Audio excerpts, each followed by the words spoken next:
The London Spitfire will claim victory over the San Francisco Shock 3-1. But as I always say, every map matters, and the fact that they weren't able to pull off the clean sweep might come back to hurt them.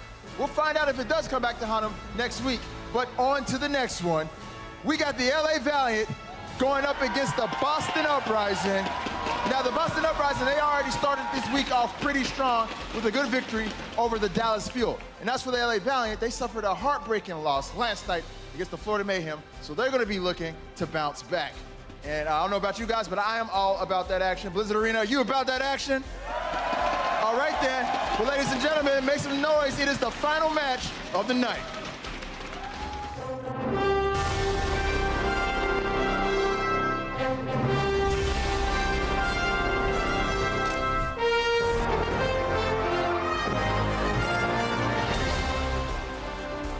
Refill your cocktail, we got a good one coming up and you're gonna need it. We got Boston going up against the Valiant. Both squads trying to make some moves on the leaderboard. We're into stage 2 and this is a must win if these guys wanna see themselves in the big playoffs at the end of all of the stages. So let's talk about our matchup starting here today. We're opening things up with 2 squads in the middle of the pack, and if you look at their last 3 matches, you got 2 losses for the Valiant, but you got 2 wins on the other side for Boston. So let's start here with the Valiant squad. What do we know about the team entering the day? Well, the thing with the Valiant for this whole stage has been a kind of a spiritual journey to find themselves and their identity so far. That I know it got super deep all of a sudden. But no, seriously, they haven't quite figured out their look for this specific meta at the moment. So they're still trying out a lot of different things. We saw Karif on DPS at the beginning, then he was back on support for their last match in order to fit in agilities, and then they put him back on Widowmaker for the last map. So there's a lot of switching around going on there. Yeah, they've also tried something a little new. They've been very transparent. They have a series in which they showcase the actual struggles that happen within the team, the arguments that go on between players and how they're trying to make themselves work. And I get the feeling that watching that, the supports are really struggling to meet eye to eye, and then you have Karib being the DPS role that can always go back to support, which then can yield agilities, another slot back into the team. So what happens when this goes on in stage 2 is that all the synergy and all the work that was done in stage 1 goes out the window, so it just has to rebuild again. So they're a little bit stunted when it comes to growth in the scene right now. Yeah, and I think as well, the fact that they've just replaced their coach, you would expect some kind of instability and a growing pains as they move forward. But on the other side, the Boston Uprising put out a statement a while back where they were saying early on, they had a couple of internal things where they were clashing over what style they should play as they went into stage 2. This now seems to be smoothing out for them. When Gamsu came back, they looked like a whole new team. They were gelling really well. We found that aggressive playstyle coming back from them. Gamsu and Striker were playing incredibly. It looked fantastic from them. So maybe this is the hope at the end of the tunnel for LA Valiant as well. I can't wait to see what the Valiant is going to do today, because if you watched them in their matchup against the Houston Outlaws, looking really freaking strong. You watch them against Florida, you're wondering what's going on with this squad today. Boston, they've had their ups and downs as well. I want to see who is going to be on top of their game, and I want to ask you guys, what is the best 1v1 to watch? If we're going to simplify this and only focus on 2 heroes in the game, who are the 2 you're watching? Well, you've heard this answer a million times already. It's the heroes that are meant to 1v1, the Tracer on Tracer matchup. Nailed it. Exactly, there it is. It's the Tracer meta. It's the Tracer meta. You cannot avoid it. And as you hear from the audience, these are 2 of the best. Yeah, 2 of the best Tracers that we have in the league. So I was super impressed watching Striker actually. All throughout their recent games, he was destroying. Linking up so well with Gamsu. Soon's got a job on his hands shutting this guy down. And I just saw Dreamcasper patting him on the back. It's all smiles from Striker. He's about to come out to this stage. Are you guys ready to meet our teams? Let's get this match started.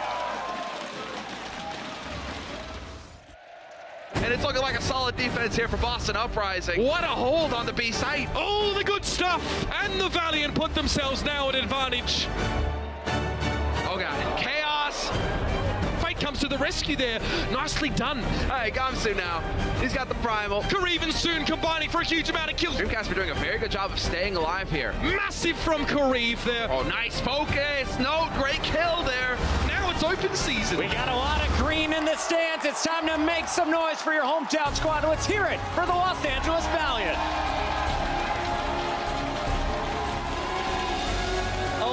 3-6 overall, one of the better records in the league at 4-3, staying positive so far in stage 2. But when they matched up against Boston in stage 1, it went 0-4 in Boston's favor. This time around, we've seen new looks from the squad. How do the teams compare today, Zoe? When I talked to the Valiant coach Moon, he said that, as you just mentioned, historically they match up poorly due to the stylistic difference of those two teams, notably in how the Valiant execute dive cons.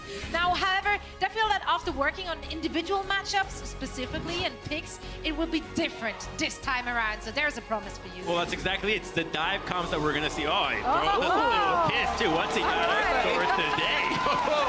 We might see some more action out of soon, some more backcapping maybe, but he's going to have to be dealing with the supports on the side of the Boston Uprising, which are going to be doing the exact same onto the LA Valiant, which is, I think, what Moon was mentioning. He doesn't feel comfortable with his own squad getting dove upon so damn effectively. So we'll see what their plan is to deal with that. And with Verbo back in the mix and Kariv playing DPS, we're expecting an aggressive look from them. They look focused and determined coming into this game as well. They don't look kind of mentally all over the place. I think this is where they're trying to get themselves back on track. Valiant trying to get back on track, but it's not going to be an easy fight. They're going up against the scrappy ones from Boston. Let's hear it for the Uprising.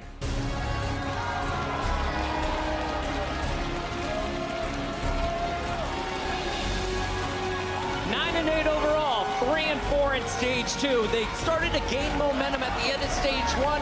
They've had their ups and downs, but Gamsu is back, and they look like their old selves against Dallas. Yeah, don't sleep on Boston. Never sleep on Boston. I mean, this team in stage 1 was making a legitimate run for the playoffs, and once again, while they might be out of the playoff contention, they're looking as crisp as they were before, executing dives and killing supports in and out with incredible DPS to back them up. You know, when I got to talk to the Boston Uprising coach, I actually got a little bit surprised. I did ask him for his thought on the Valiant in stage 2. We keep on saying that they look shaky and they haven't really found their style. However, the coach from Boston, Hug, said that he considers them to be stronger in stage 2 than what we saw from them in stage 1. I love that, because that's just Hug bigging up the other team so that when Boston wrecked them, he's like, yeah, they were even better this time. We still beat them. I think this is personally going to be a really close game, but with how well Boston were playing recently, we're going to have to see something big out of Valiant to match it. But you know, Boston has only 4-0'd or getting 0-4'd so far, true, so yeah. it still holds up, and we might get to see that today. That would be incredible. 4-0s against Florida, Shanghai, and Dallas. Can they get another one against the Valiant? I don't think so. It's time to find out. How is this one going to play out? We got our casters. It's Semler and Hex with the mic. Thank you so much, Bucket. Let's get into this, Hex. I mean, this is going to be the story of the 4-0s between both of these teams because, you know, that was just mentioned about Boston, but same could be said for the Valiant. They do either smash or get smashed. Pretty much. Boston, the numbers absolutely back it up. So, hey, this is a team we should beat. 4-0. This is a team that we shouldn't beat. 0-4. Yeah. I'm not exactly certain where Valiant falls on that. I don't think Valiant's playing as well as he did in stage 1. I think that is absolutely preposterous. I think they're right. Valiant, look, they have a lot of... Sorry. All right, this guy. Are we in California? Darn. We are in Los Angeles, Hex. Look, no, I think they have all the potential in the world. Like, they've got some of my favorite players on this team. A little wave action going on out there. I like it. But they just haven't seemed to be able to figure it all out, put it all together. You've got players like Soon, you got Uncle, you got the French connection going on there, and it's just for whatever reason they haven't been able to replicate the result that they got early on. And I think, so, you know, I think that to a man they would also be surprised with their results so far. And then Boston, which Boston team is going to show up today? You'd say that they're probably a little stronger than Valiant right now, so that would indicate possibility of a 4-0. I don't think we're going to get a 4-0 or an 0-4. I think this will be a scrappy one. I think both of these teams are fairly even. The big difference here for me is that Gamsu is in the starting lineup for Boston Uprising. Either got over his cold, got over his gripes, whatever. He's in the match, and so he really does have one of the big impacts for this team. That tank role is proving to be crucial in stage 2, and really he is one of the guys who stands out in that role. Yeah, stage 2 has been all about the main tank carries. You know, for you look at the Gladiators and how much improvement they've gone through because of that. And really, if that Winston play is so important to all of these teams. All the best teams have great tank play across the board. I think Gamsu being in the lineup is very, very helpful for them. To me, I mean, Boston, you can look at the tank play and the supports have all been very good, but I think their beating heart lies with their DPS. Striker and Dreamcasper have to have enormous days. The other side of things, man, I'm really looking forward to the matchup that I don't think we're gonna get, which would be Soon versus Striker. Yeah, buddy. Soon doesn't play Tracer v Tracer. He's not very good at it, to be honest. He's an amazing Tracer, but his Tracer dueling, non-existent. Yeah, he's a Soon v team, a Tracer v team specialist. He's everywhere and nowhere. And well, he certainly is nowhere now. Dreamcasper already starts off with the pick on Soon. But then Kareem, headshot on Dreamcasper. Huge opening here, although as I say that, of course, there is the Mercy in play here for Boston Uprising. And while Dreamcasper obviously died in a very resable spot. You think Soon's last words are just, avenge me? And sure enough, Kareem just patting him. You know, he's like, here, hold my soda. All right, let's get into it. Soon's already starting off strong with the help of Envy. They do manage to get deep into the back line. Both supports dead for Boston. This could be disastrous as far as the first hole is concerned. Note even taking quite a bit of damage here. He's got to dance around on the edge. You're not getting heals, mate. You're going to get demected. A lot of action going on here, but still no progress really being made on the point. There's a single person back there. It is Kareem on point, dude. Hanging out, just hanging out. Widow living up to her positioning all the way at the back, all out. That's a free tick. I'll take it. He gets a half as well. Now Soon shows up. So they will have the backup. Soon is back into this fight. Gonna go ahead and try melting those tanks. Of course, he is gonna be playing right on the edges of the point. You know, Soon, that's his style. He's always got his eyes on the prize. Doesn't get frag hungry, doesn't go for the big plays in that sense. He's always where he needs to be. No stick there, unfortunately, for Striker. So it is gonna be Striker getting the DMAC, however. That could be pretty tasty here as Envy is now in the bunny. Diva, she's dead now. Striker is an absolute monster. Just keeps backing up, just giving space, has another tank in his sight ready to go through it. It seemed like he just tossed a pulse bomb, already at 85%. Those tanks are ultimate batteries. Despite giving up the first tick, that was really solid defense from Boston, giving up all that space. Able to come back and still fight. Now they're sniffing out Soon back here. Now finally starting to come out to grips with the man. Striker, definitely not afraid of taking a duel. Nice little juke there too. Soon, had he gone straight for the pack, that's exactly where the crosshairs were. Instead, he takes a step behind that forklift and then blinks to the pack room. Smart move there. Small stuff, but smart. They've got a tick already here, Los Angeles. Got to see if they can find as good an opening as last time where they were able to wipe out the back line. It's looking like Boston Uprising are playing a bit safer. They have both support ults locked and ready to go as well. They go under pressure, and that's going to be the Valkyrie. The wings. I'm so used to saying the wings, but the Valkyrie is in effect here for Kelix. They're going to get a couple of quick kills there. Their fate goes down. Unko is going to be forced to transcend. They're going to resurrect Dreamcasper yet again, so gonna have to stay out of these sight lines, and they're just getting knocked all the way back. The tank play from Boston strong yet again as they chase it down. Right now, it's only a minute left here, Semler. Valiant have to find something. Their very first push was their best one, but it was mostly just because the Boston decided to go back and fight, and that progress doesn't happen if they just send one person to the point, so that one tick is almost even misleading. It was almost an afterthought. Felt like as Kareem was all by his lonesome. Once again, he's got his tanks around him this time. Soon is on a mission to just keep Striker distracted forever. Striker only just now going to be able to get back into this fight, but he's still worried about Soon. This is the thing. It's going to be hard for Striker to commit to this defense if he's got to worry about getting flanked by Soon at all times. I don't know how worried he is, though. Soon has been in the back for most of this game and has gotten very little done. That is a huge kill, though. Not sure if the resurrection is going to be available this time around. They've been rezzing Dreamcasper every time, but now they're going to have to fight down a man. A little zoning pulse bomb. No one's coming through that corner anymore. Now, valuable second spot, and we will have Nako now thrown in the trance, but Gamsu leaps forward to out of range. Not able to stay alive here. Striker gone as well. This is a big opportunity now for the Valiant to push forward and actually lock things down. Kelix caught in the corner. Not long. He's gone. Fate ejects him bodily, and they will pick up the first point. 4 minutes on the clock here for Los Angeles Valiant to get the job done on point B. Like earlier today, the big question right now for this team is, can we snowball right now? They've got both of their tank ultimates available, so if they decide to just bum rush it, they can do just that. I actually wouldn't mind a self-destruct right onto the point just to open it up and then bring everyone onto the point.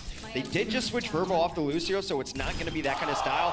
A beautiful kill from Kareem. Now the window is open without out one of these supports. Well, Resurrection comes in, but they do have the res advantage. They're running a Mercy of their own now. They go down again. Exactly, Nago down again. Soon locking on, manages to find that target. Striker kind of dancing around here on the edge. Might go for it, but the Primal is out now. Fate is going to be the one to throw it in initially. We still have Envy with the self-destruct. Striker eventually, finally, gets the kill on Soon. Oh, The bait has been zadded, and he gets the one clip on Verbo. Oh, what are these Mercies doing today? Do they think these people are just fainting? No, someone killed them. There's clearly still a threat in the water. It's like trying to save your friend who's getting attacked by a shark. I'm sorry, man, don't go swimming with me. A shark's there, I'm not coming to save you. Now it's just a matter of waiting. Valiant, there we go. That's what they were kind of discussing back there. Kariv is going to change off the Widow. He's been having great success with these opening kills, but they keep getting erased by Kelix. So we're going to get the replay here. Verbo is wishing that we didn't get the replay. Verbo very much wishes we didn't get to see that, but unfortunately for him, we did. Kariv now on the Soldier, already cranking out the damage, making sure the Dreamcasper can't get too comfortable over there. Dreamcasper getting very close to a blade. In fact, he just picked it up. Now it's going to be a matter of when he sees his opening to get in there. Soon eliminates Striker to start and gets the D-Mech on note as well. A lot of damage done here. Can Valiant take advantage of this? No, Dreamcasper looking to cut it short. Literally 2 kills, make it 3. And he's even got a big monkey to go ahead and give a haircut to as well. I mean, we talk about Boston and the supports and tanks, and they're all serviceable, above average players. But then this is the all-star right there. Dreamcasper has made such a big name for himself in the Overwatch League. Kind of a sleeper pick by many before the league began. Sleep no longer on Dreamcasper. The man is a bona fide all-star. He is very much awake. What a beast. That was a stylish kill on Soon at the end there. All right. So that's going to kind of throw a wrench in things for Valiant. They were getting all fired up and ready to go. And shut down yet again. Neko going for the volleys as well here in the back line. Good positioning for him. He's really just able to kind of chuck those in. He has to worry a little bit about Soon getting in that flank. Soon, man, just an eternal thorn in their side. Soon is just the most annoying tracer ever, and he would take that as a compliment because he's always alive. He dies the least almost of any other tracer in the Overwatch League, and so perhaps he's not the best dueling tracer, winning these tracer for tracer battles, but you always have to account for him. The moment you forget about him is the moment he makes you pay. Yeah, he can definitely pick up those one clips himself. If you let your guard down for a second, Neko could be in for a sad time. Soon, levitating his way in for the flank. Now, once again, in the back line, exactly where Soon wants to be. He's going to go ahead and suss out the defense here, and there you go. Sure enough, he finds his target. Trance has now been forced, and that's going to be a very happy Kariv because he's got the tack visor. Could definitely start melting. It's time to reset. Soon should even get out right now. I mean, he's not in danger, but he should make sure that he does not die because they only have one more shot at this. They lost Unko very early, which is his second fight in a row in which they lost Unko early. Now, the good thing about the things that have happened to the Valiant in the last couple fights, most notably being slaughtered and then losing Unko early, is now they have 6 ultimates to use. On paper, this is a fight they have to win.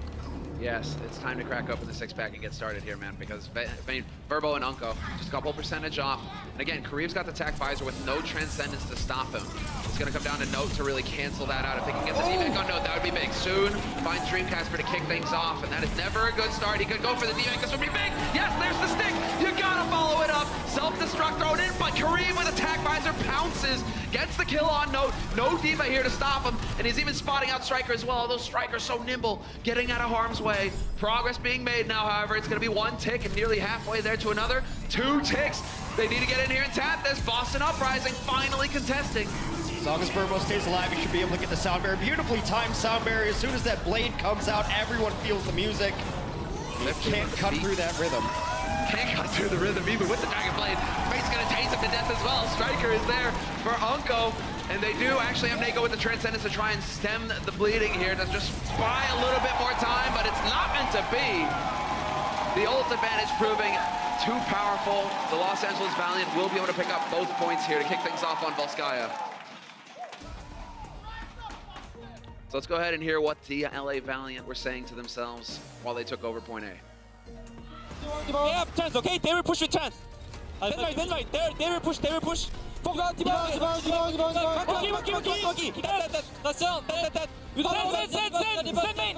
Okay. I miss you soon. Widow. Merci. Why were the French members saying thank you? That's yeah, buddy. I like it. Well, that's... Hex, we just enjoy to talk about the Frenchman. Yes, well, Good, bad.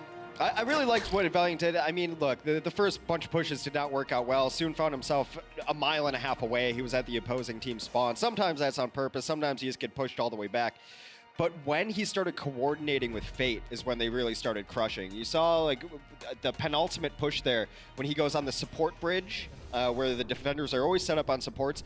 He gets back there onto the Zenyatta, and the Zenyatta has to pop Transcendence immediately. But that's because Fate's right on top of him, too. They were converging on the same target at the exact same time. That's mostly how you want your dive to operate. Now we talk about dive, and like Divas are important, Genjis are important. Dive is really about the Winston and the Tracer working together, getting that giant damage in, because then the Tracer can use the Winston bubble so well. That's what Winston's good at, popping in, popping out. Tracer does the same, and when you can get those two on the same page, everything else will fall into place. Communication is key, as always, between Soon, Fate, although I can believe that Soon just reads minds as well.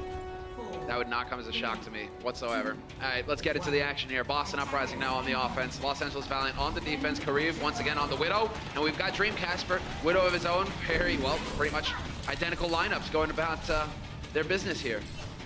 Well, a lot of this going to come down to the Widow v Widow battle. Kariv has shown a very good Widow, of course, still, maybe adjusting a little bit to the DPS role, but he's a former DPS player, even though you saw him on support for all of Stage 1. They've made that change. That was the opportunity there for Kariv. He was one step ahead, and he missed his chance. Wow!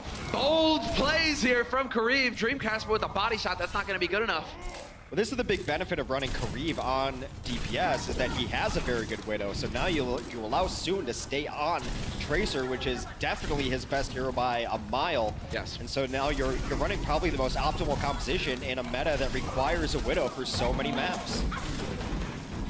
This is good for Boston, though. 2 kills. It always favors the offense on these trades. Unko's not long. It doesn't matter. But get some help there.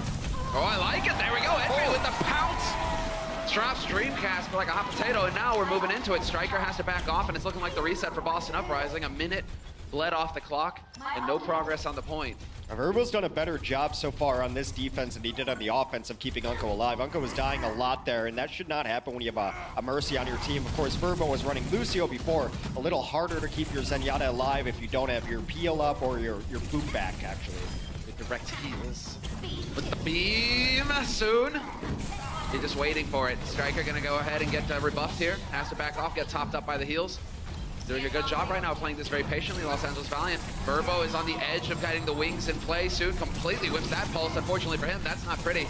We did see it, but he's staying alive. That's the important bit. Yeah, Soon always stays alive, except when he doesn't right there. Just jinxed him. That's our fault 100%. Kariv and Soon down, no DPS now available for the Los Angeles Valiant, and the rest will fall after that. There's no one to really contest. Dreamcasper now in this high ground. They had the Valkyrie out, as did Boston. So this one should eventually be... All right, that's weird. Fascinating. That's... Fascinating play there by Unko with the trance. I mean, they are going to be able to get back in here and contest soon. Will win a duel versus Dreamcasper, but he is only, well, yeah, backing off. Yeah, let's do the appropriate commentator talk and be like, a questionable transcendence. Well, like, neither of them can be happy right now because Verbo, he busts out the wings, but there's nobody to res, nobody really to heal. He gets clipped immediately. So, I mean, both of the support ults there. Bad support ults there for Valiant. Come on, let's call a spade a spade. I was digging deep there. Yeah. I was looking for some way to put it nicely. Yeah, use the right word for the right situation. Those were bad.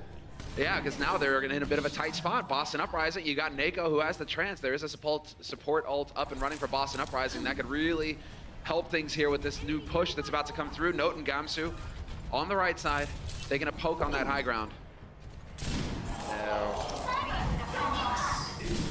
Transcend will come out for Nako here. Trying to get something going. This is Kariv just trying to find an angle somewhere. An interesting grapple, trying to get himself in a better position, but he's going to get knocked around by the Primal Rage. Could create a lot of space. 2 people out of this fight. Yeah, they're buying more time here. 4 minutes and a half left on the clock for Boston Uprising to make the push work. Gamsu deep in enemy territory, though. He's just hoping that he's going to get some support, and in fact, he's going to launch himself back. Soon gets caught by Nako, however. And that's not going to help things here for the Los Angeles defense. Envy just going in with the self-destruct just to get that new shoot immediately. But the pressure is on now for Los Angeles Valiant. Can they hold the line? Unko cut off from his mates. Striker definitely not the guy you want to be alone with, but Unko, he doesn't care. Gives him the boot.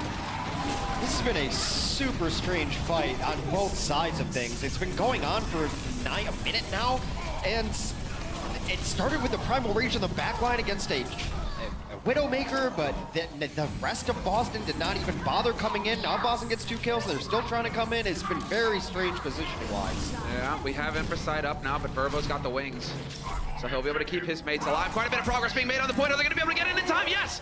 Fate touches just at the last second. Soon going to be able to stay up here as well. Trading kills back and forth. Support's lost on both sides, but Verbo is still here. The wings are finally gone, but that is going to be a successful hold for the Los Angeles Valiant. Way too close for comfort, though. Able to get a couple kills pretty early, though, but Boston Uprising about to come online with some very impactful ultimates. They're going to have Primal Rage. Dreamcatcher is going to get off of the Widowmaker and going to go on to the McCree instead. It's something we've seen a lot of teams run on this final point. It's just more difficult to get the angles offensively as Widow. There's only a couple of spots, and the defensive Widow is going to know exactly where that is, although Kareev, I believe, is switching off as well. See what he wants to go to. He's going to go Soldier 76. All right, makes a little sense. Just going for the consistent damage. Big fan of that, especially when you've got Winston's flying at your face. It's a great map for a Soldier 76 too. There's a lot of just bridges you can hang out on and rotate around. There's essentially a U-shaped platform around that point that Soldier 76 can dominate. Striker missing on the pulse though. Missed opportunity, that's unfortunate. Envy has to turn around, gonna get DMX, has to self-destruct, but he gets killed before he can get that remake going. Dream Casper somehow dies to it though. So it does balance out somewhat, but you still got this presence on the point. Striker, he is relentlessly pumping damage into bodies. They're almost there on the edge, and Boston Uprising will make it happen. So close at the end. Yeah, they gave up so much progress earlier that they couldn't afford to play that same style again, where they just give up some time on the point and come back in, because any sort of misstep was going to be punished by a full-on capture there. And now we've got 220 in the bank for Boston to take first point. That is quite a bit of time to work with, actually. A first point that you think that equates to, I mean, at least 2 very good prolonged pushes. If something bad happens, you can full-on reset and call it a third push. You could run a Mercy to make sure that you don't have to full-on reset. If something bad happens early on, you can just get that resurrection. So Valiant with their work cut out for them on the defense here. Offensively, yeah, I mean, I think they definitely should run a Mercy here offensively. It just gives you another chance without having to wait for a respawn. If Striker decides to stay on the Pharah as well, that could be fun. Because then there's that vertical element there for Kellex to get out of dodge if he needs to. I mean, it'd be kind of odd because Striker has really only played Tracer for the most part. Casper is their Pharah, but if they want to run a Widow, Casper is their better Widow. So that would be the only situation in which I could see it happening, but Striker just felt like shooting rockets at its feet in spawn. That's why he was taking all that damage. Listen, rockets are great. Who doesn't love fireworks? Valiant, as far as they're concerned, might as well be the triple support, although Unko is going to be playing on that Sombra. I'll tell you who doesn't like fireworks, the Burbank Police Department. I'll tell you a story later. Okay, sure, I'd love to hear it. I mean, dude, fireworks in LA, dangerous business, and I like this aggression coming through here. Valiant really taking the fight to him. Dreamcast was able to pick off Verbo. That is a huge kill because there's no resurrection mechanic available for the Los Angeles Valiant, and these kills are coming in very quickly. They're going to bring back Nako, so an advantage right now of 6v5. Surprising they're not pressing the advantage, at least putting a body on the point to make them fight there, but they want another kill. Unko's got to be careful. They're trying to really farm up this ultimate. Unko's all alone in pack room, and he gets collapsed upon. He gets caught once again. Kareev, Unko, quite a bit of support loss. You only have Verbo left in this fight. I mean, he is a slippery character. He's going to be tough to pin down, but right now it doesn't really matter. It's all about the tanks. Envy, D-Max dancing in the middle, and quite a few kills coming through here. They were taking their time with it, Boston Uprising, but now they're about to get the job done. That's it right there. They have a minute. They only needed 33%, and the Boston Uprising will take Volskaya Industries. Los Angeles Valiant back to the drawing board. Some good stuff happened there. Their dive looks coordinated. They need a little bit of help protecting their back line because I felt Unko got abused there no matter what hero he was on. A lot of pressure on Unko. Questionable ults coming through. Perhaps still trying to figure out how to get this to work in terms of the back line. But guys, we're going to take a break, and we'll be back in just a minute for the next map. The Overwatch League is brought to you by T-Mobile, America's best unlimited network. Omen by HP, the official PC and display of the Overwatch League. And by Intel, the official computer processor of the Overwatch League.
Striker, Buster, uprising. Striker is one of the hardest working players in this league. He just seems to outperform absolutely everyone in the server. 그 해외팀에 들어가서 좀 걱정도 좀 많았었거든요. 그 이제 게임할 때 소통이라던가 생활할 면이라던가. 근데 게임할 때는 아직 좀 부족하기도 하지만 그래도 애들이 잘 도와주고 해가지고 괜찮고요. 생활 면에서도 제가 영어를 아예 몰라서 Surgical precision here. Striker, what a beast! 제가 좋아하는 영웅은요 트레이서고요. 되게 엄청 재밌어요. 왜냐면 전멸로 가서 상대방 진영을 흔들고 딜도 넣을 수 있고 그리고 펄스라는 궁극기가 데미지도 세가지고 그 활약이 엄청 좋아서. And Striker just styling right now. He is the player to look out for. All right, welcome back, everybody. There we go. We had a few words with Striker, getting his opinions on Tracer. Yes, Pulse Bomb is a beast of an ult, and in the hands of this man right here, it does serious damage and hurt, and it needs counseling. They, like his opponents, they got to go home, you know, wrap up in a blanket, consider life a little bit because it's pretty cold out there. Yeah, someone might want to donate a blanket to Unko because he was on the wrong end of those ultimates a couple of times. He got stuck here and there. It looks like some of the communication is just not there right now for Valiant because I'm not certain why some of the things happened the way they happened. The missed support ults at the end of their defense on point A, those are ults that you need to have for point 2. And maybe that's why they played so passively on point 2 and gave up progress for no good reason. It was such a strange fight on Boston's end, but Valiant's end as well. And then that changes how you play when you actually do want to fight because you only have one tick to give up now. And they can't play around the point, they have to play on it, and they got crushed because of that. They gave up too much progress for free, which given the history of Unko and Soon on that old Rogue team that gave you nothing for free, it's very strange. Yeah, it really feels like there's something that they aren't quite settling on, and this is where, you know, we need to get some interviews with these players. We need to figure it out if they're going to tell us anything, you know, because we can speculate all day, right? Yeah. And you're going to just communication. We are often paid to do so. I mean, we are, yes. You know, trying to piece together, you know, where in the world is Carmen Sandiego at this point. It's all a big mystery. Yeah. How was someone who wore such a gregarious outfit so hard to find? It was a giant red trench coat and a red hat, and no one can find this woman? I mean, come on. Are you really asking this question when there's a whole book around a guy with a white and red striped shirt and a hat? I guess red and white are just hard to track down. Yeah, maybe that's it, you know. Did anyone check San Diego? That would be where I'd start. That game was... Dude. Yeah, the television show was also excellent. Remember awesome. The TV show? Blast from the past. Yeah. But I'm also referencing Waldo here. We all grew up with Waldo. Yeah, I think Waldo's still a thing. Probably. There was always that one jerk in your elementary school who circled him. Yeah. Just ruining books for everybody. Yeah, well, that's when you threw the book at his head. Like, thanks, dude. Get out of here. I found Waldo. He's in your skull. Well, you know, these guys, they're all checking their skulls as well because Valiant just got theirs pounded in. On the first map of this series, we're going into Lijiang Tower now, where the Valiant are going to have to bounce back, figure out how to handle this Boston Uprising. Well, Valiant is going to run the very heavy tank combo, which is what you see a lot on Control Center. Boston Uprising, you know, Boston doesn't care. Boston runs dive, Boston running dive on Control Center. Why not? As Dreamcasper is going to go ahead and, well, start things off. He shows why it works. Getting behind the tank here, Striker doing a little bit of damage, and he is going to find a perfect target. Soon at risk, right in the corner, he gets pinned down. That's right, goodbye. The hand wave works for both. Striker. So Dreamcasper killed Unko, and Unko was running a Moira, who's pretty good against Genjis generally, and then Soon was killed by a Tracer, as he was on Junkrat, and Junkrat can be pretty good against Tracer, so overall, just, I mean, the counter picks are not working out at all. Valiant flips the script immediately, and they're gonna make some changes. They're going into a variation of dive themselves, but Kareev is gonna run the Soldier 76. Now, you have to wonder, Valiant, do they really even have a Genji player who's, well, in the roster right now? Yeah, that can actually go toe-to-toe, not quite. Yeah, they have a couple, they're just off the bench. Or they're not on the server, that's important. A good thing to note. As Note is going ahead and just pumping damage into these bodies. Los Angeles Valiant once again getting overwhelmed. Boston Uprising so good about just taking these initiations and running with them. When you get into these hallways, it's just Gamsu making these opportunities happen. Just leaps right in, the boop doesn't even start up to stop him, and then who else is there to help him? He's got his Diva right behind him, he's got Striker there, he's got Dreamcast. Everybody is just converging. And Los Angeles Valiant haven't figured out the answer yet on how to handle so much pressure. That was the most casual 3-kill by Winston you'll ever see. He didn't even jump off, he just like fell down and killed 3 people. It's like so bored, so bored. I mean, Reaper is a potential way to deal with a big Winston. Lots of damage there in those shotguns. Dreamcasper, he's got the blade. He's just studied it. Now is he going to be able to put it to good use? That's the question, as they are kind of gathered up once again in these hallways, which is a great time for a Genji with all that AoE damage. That's pretty much where you want him to be. And he's spotted out the back line as well if they hesitate for even a moment. Wow! Very nicely done there by Fate, keeping tabs on Casper, not letting him get in here. But now Unko has used the trance. There's not going to be much here to stop this blade from shredding them all. gonna try to get the big pack. Actually, a beautiful pulse bomb to throw it on the pack, hoping that he was going to be able to stick right there, but not the case. They're gonna give this up, and here comes a blade now. Transcend out. Casper comes in, trying to be the thing of nightmares. Yeah, the sound barrier getting used to try and cancel it out, but he still gets value out of the blade. Unko is gone, one of the healers eliminated, and now it's about Dream Casper following it up, doing tremendous damage to Fate, who's just hanging on by a thread, and it gets snipped immediately. He's down. Calyx will finish off that kill for him, and now they're trying to add a little bit more. Striker hits another pulse bomb on a support. It seems like those are magnetized to whoever's got healing. Now they're gonna try to flip this back over. 97%. Valiant have to get back on here. They choose not to. Now they're gonna touch and get back on. Have to win this fight. Death Blossom ready. The Blossom is ready, and he's gonna use it immediately here. Kareev not waiting around, but the bubble was there. Good angle. Held by Gamsu, dodging most of that damage. Kareev forced to back off. Has to get some heals going. Everybody is so low on the Valiant side right now. They have not a lot of health to work with as Boston Uprising are just pounding damage into them. Yeah, good job of staying in the bubble there the entire time. They have yet to flip it back. They're not even in a comfortable position to be able to complete this fight entirely, but they are not giving any more progress. They have won the fight finally. We'll flip it back over. The Valiants not out of this one just yet. Boston one fight away from taking first stage here. Sound barrier about to come online for Calyx. That could be good for the initiate. You're going to have that Dragon Blade once again here for Dream Casper. There will be tools. Boston can be patient. They have a lot of time to work with here. Only 40% and counting for Los Angeles Valiant. Yeah, it's just a matter of which ult they're going to want to use first. I think you open up with Sound Barrier. I think Barrier Blade works so well together, and then if all else fails, you're fighting on the point, and that's where Transcendence is better anyway. Barrier travels with you, Transcendence does not, so you have to fight in a specific area, and the way Boston's style is, I think they would prefer Sound Barrier here. Well, Sound Barrier thrown in from Boston Uprising to initiate, just launching themselves in here, hoping to find a kill, but Kareev is really turning it around here with the shotguns. He is melting tanks as they try to get the dive going. You do have Gamsu in. There it is, the blade, canceled immediately by the Blossom. Kareev, the hero here for Los Angeles Valiant. Ever since he got on this Reaper, he has just been wreaking havoc. It's been much better for him, though. It was very strange, though, that they used the beat where they did, and also, Dreamcasper was about a mile away. He was looking for a flank, so there was no way he was going to get that beat.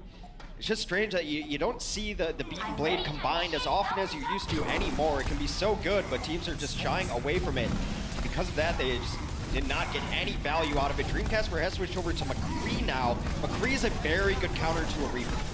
Oh, well, Boston, they are running out of time here. 98%, 2 kills, and that pretty much snuffs it here as far as they're concerned. They will go leaping onto the point. That Striker dropping dangerously low. I doubt that Fate's gonna let him get out of here, but it's Unko to claim the kill. Self-destruct, just to use the balance, but it's, oh, the last possible second. Gamsu goes in, but Kareev is there, and Kareev is just finding kill after kill. Squishy's left running in one after another here for Boston Uprising, but they are not long for this world, and it will be Los Angeles Valiant picking up the first point on Lijiang.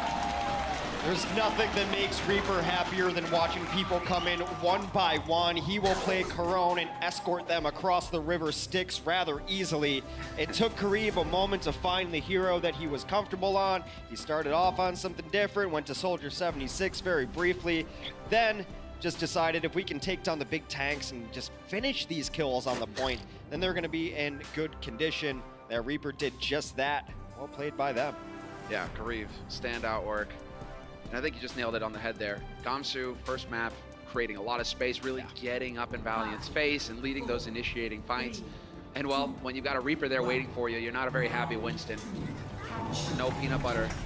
Yeah, I mean, also, Reaper can be a very good bodyguard for the supports. You saw Unko was not dying as often later because, I mean, where's Reaper gonna go? He's not gonna flank, he's just gonna hang out. He's just gonna stand and deliver right there, ready for anyone to come at him, and beautiful boop. Unko off the edge. Burbo does skate his way back to life. Yeah, a small victory to not die, but already that fight over on one ability from Dreamcasper. Dreamcasper right now. Unko just can't catch a break. He's having a real tough time of it. The boop, and while that is just going to delay things for a couple of moments here as Striker. Trying to keep tabs on him, not let them get around in that flank. Instead, they're moving together as a killer unit here. Valiant soon will win the duel versus Calyx, but Dreamcasper, the air battle, must have connected with Kareev. And now that really opens it up here for the ground war. Dreamcasper just gets to rain in death and destruction from above.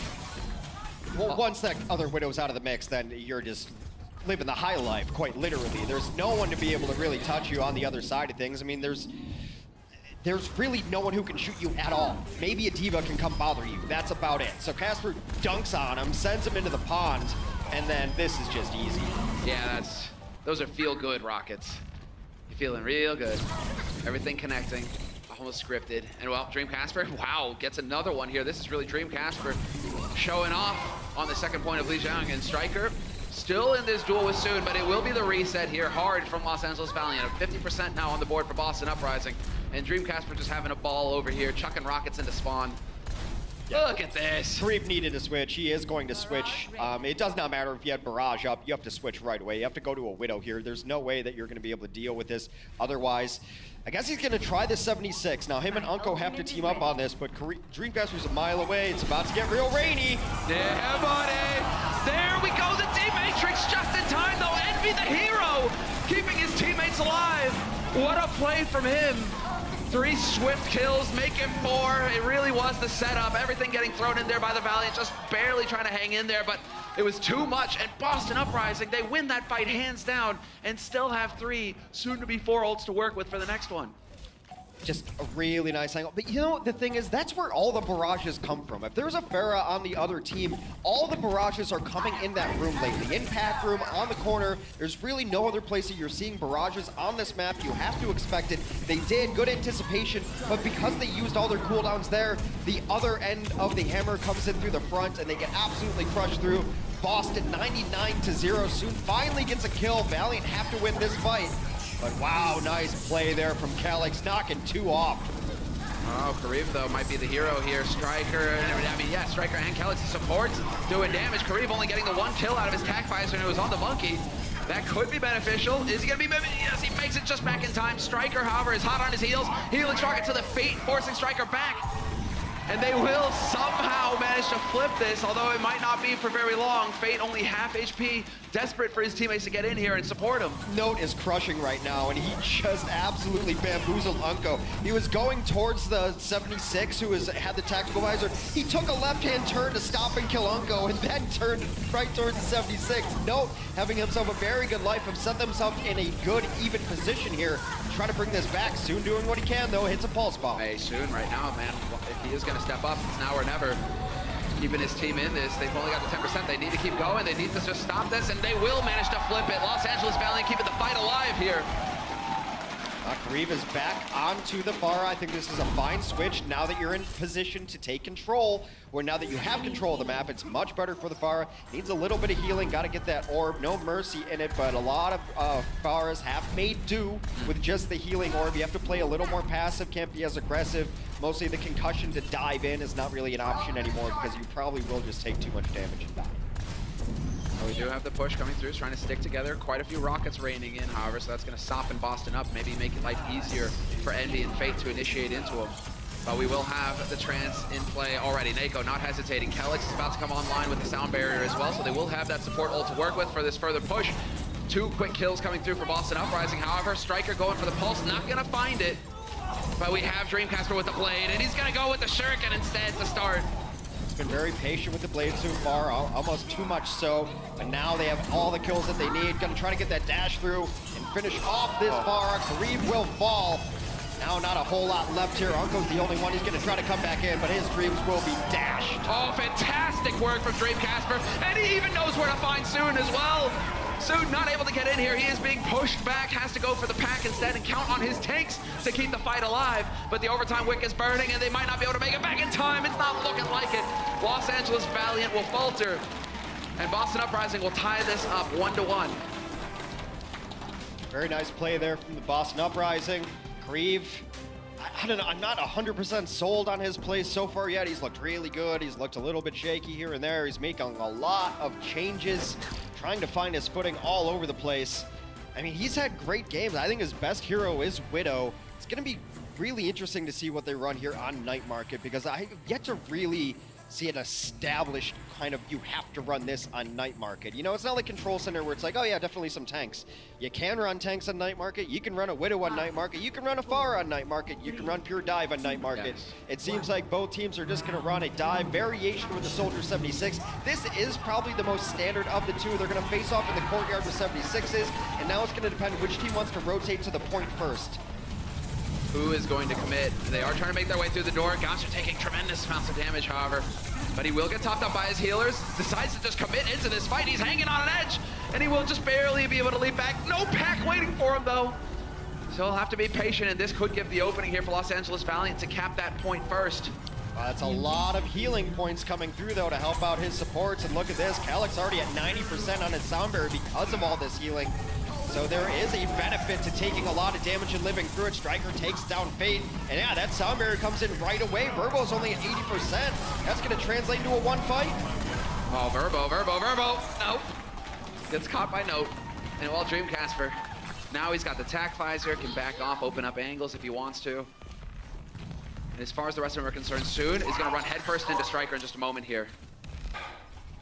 It is gonna be that duel between the two. He's gonna try. Everyone's holding courtyard right now. It's just Gamsu holding on the left side door. Everyone's rotated around to this pack side. Casper in a good position, knows where they're coming from. Pretty sure that Envy ate that pulse bomb as well, so that was real quick reactions on him. Envy and Fate right now, they really are doing quite a bit of work for Los Angeles Valiant, keeping them in this.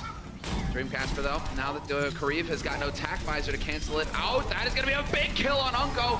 Not even going to be necessary to go for the tack visor. I mean, that would just be fluff on top, icing on the cake, because right now they're just plowing through them. No problem at all, Boston. They're committing a lot to this to try to keep their percentage counting up is the Valiant, even though they lost both of their supports very early on, so that is going to be where their progress stops. I guess the bright side is that both supports dying early on means both support ultimates are available. Fate just jumps Dreamcasper. Absolutely goom stopped. Speaking of which, right on top of Unko again, and that's gonna be the trans. Who can blame him, man? Unko's tired of getting beat up on right now. He's asking for the people to please stop. And Gamsu, well, he will go blind for now at least. Backs off, and this time the big pack is waiting for him. Striker still dancing on the edge. And nope, never mind. He's out. Well, they had to cut away from that final kill cam because this is, you know, it's a family broadcast here. We don't want to show that art on the sidewalk. I'd like to think that it's just candy falls out like a piñata. She's so sweet. Be that terrible British candy. Come at me, Brent. All right, well, Kariv is going to have his tactical visor ready to go if he can live through it. He cannot.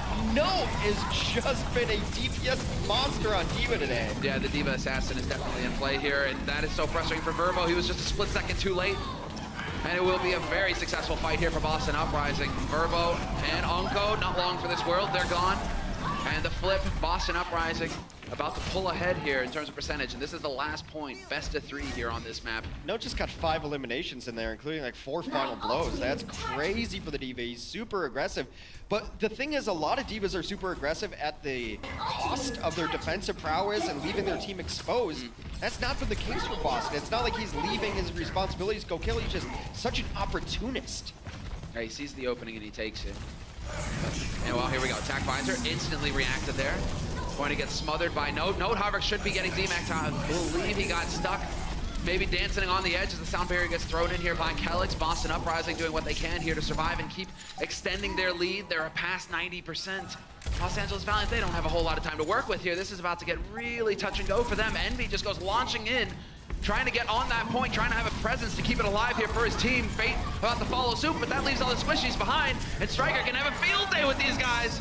Yeah, Discord and D.Va's not going to last a whole lot of time there. Gamsu does fall though, and now they've lost Calyx, so Fate trying to equalize it, doing a great job of that. And it does seem like Valiant at the 25th hour going to come in and take this point back. Wow, keeping it together. Remarkable play from Valiant. They're in a good spot here too, because they're gonna have sound barrier for the next fight, and Boston doesn't have a ton to use. Boston does have Primal Rage about to come online, which can be so impactful on this point in particular if everyone starts playing on the point. But if you're in the courtyard, Primal Rage is not really all that great. Now, if the rotation comes in, they could also just pop Fate over there and try to knock everyone off the edge. Big stick! That was sick. Dreamcasper is topped up, but Calyx is the one to die. Nowhere to go, nowhere to hide, and there we go. Fate follows up, Nako is there. Striker gone as well. Fate just going to town right now. You've got Note launching himself onto the point, just trying to stay alive in the corner here, but it's not going to be long, although he is pretty happy about running into a Winston. At least it's a great tickle fest. But the overtime is through. Calyx gets denied, and And Los Angeles Valiant will tie up the series 1-1 going into halftime. The Valiant, when they were so strong in stage 1, I think everyone knew it was because of their tank play. Fate and Envy, some of the most improved players in the Overwatch League.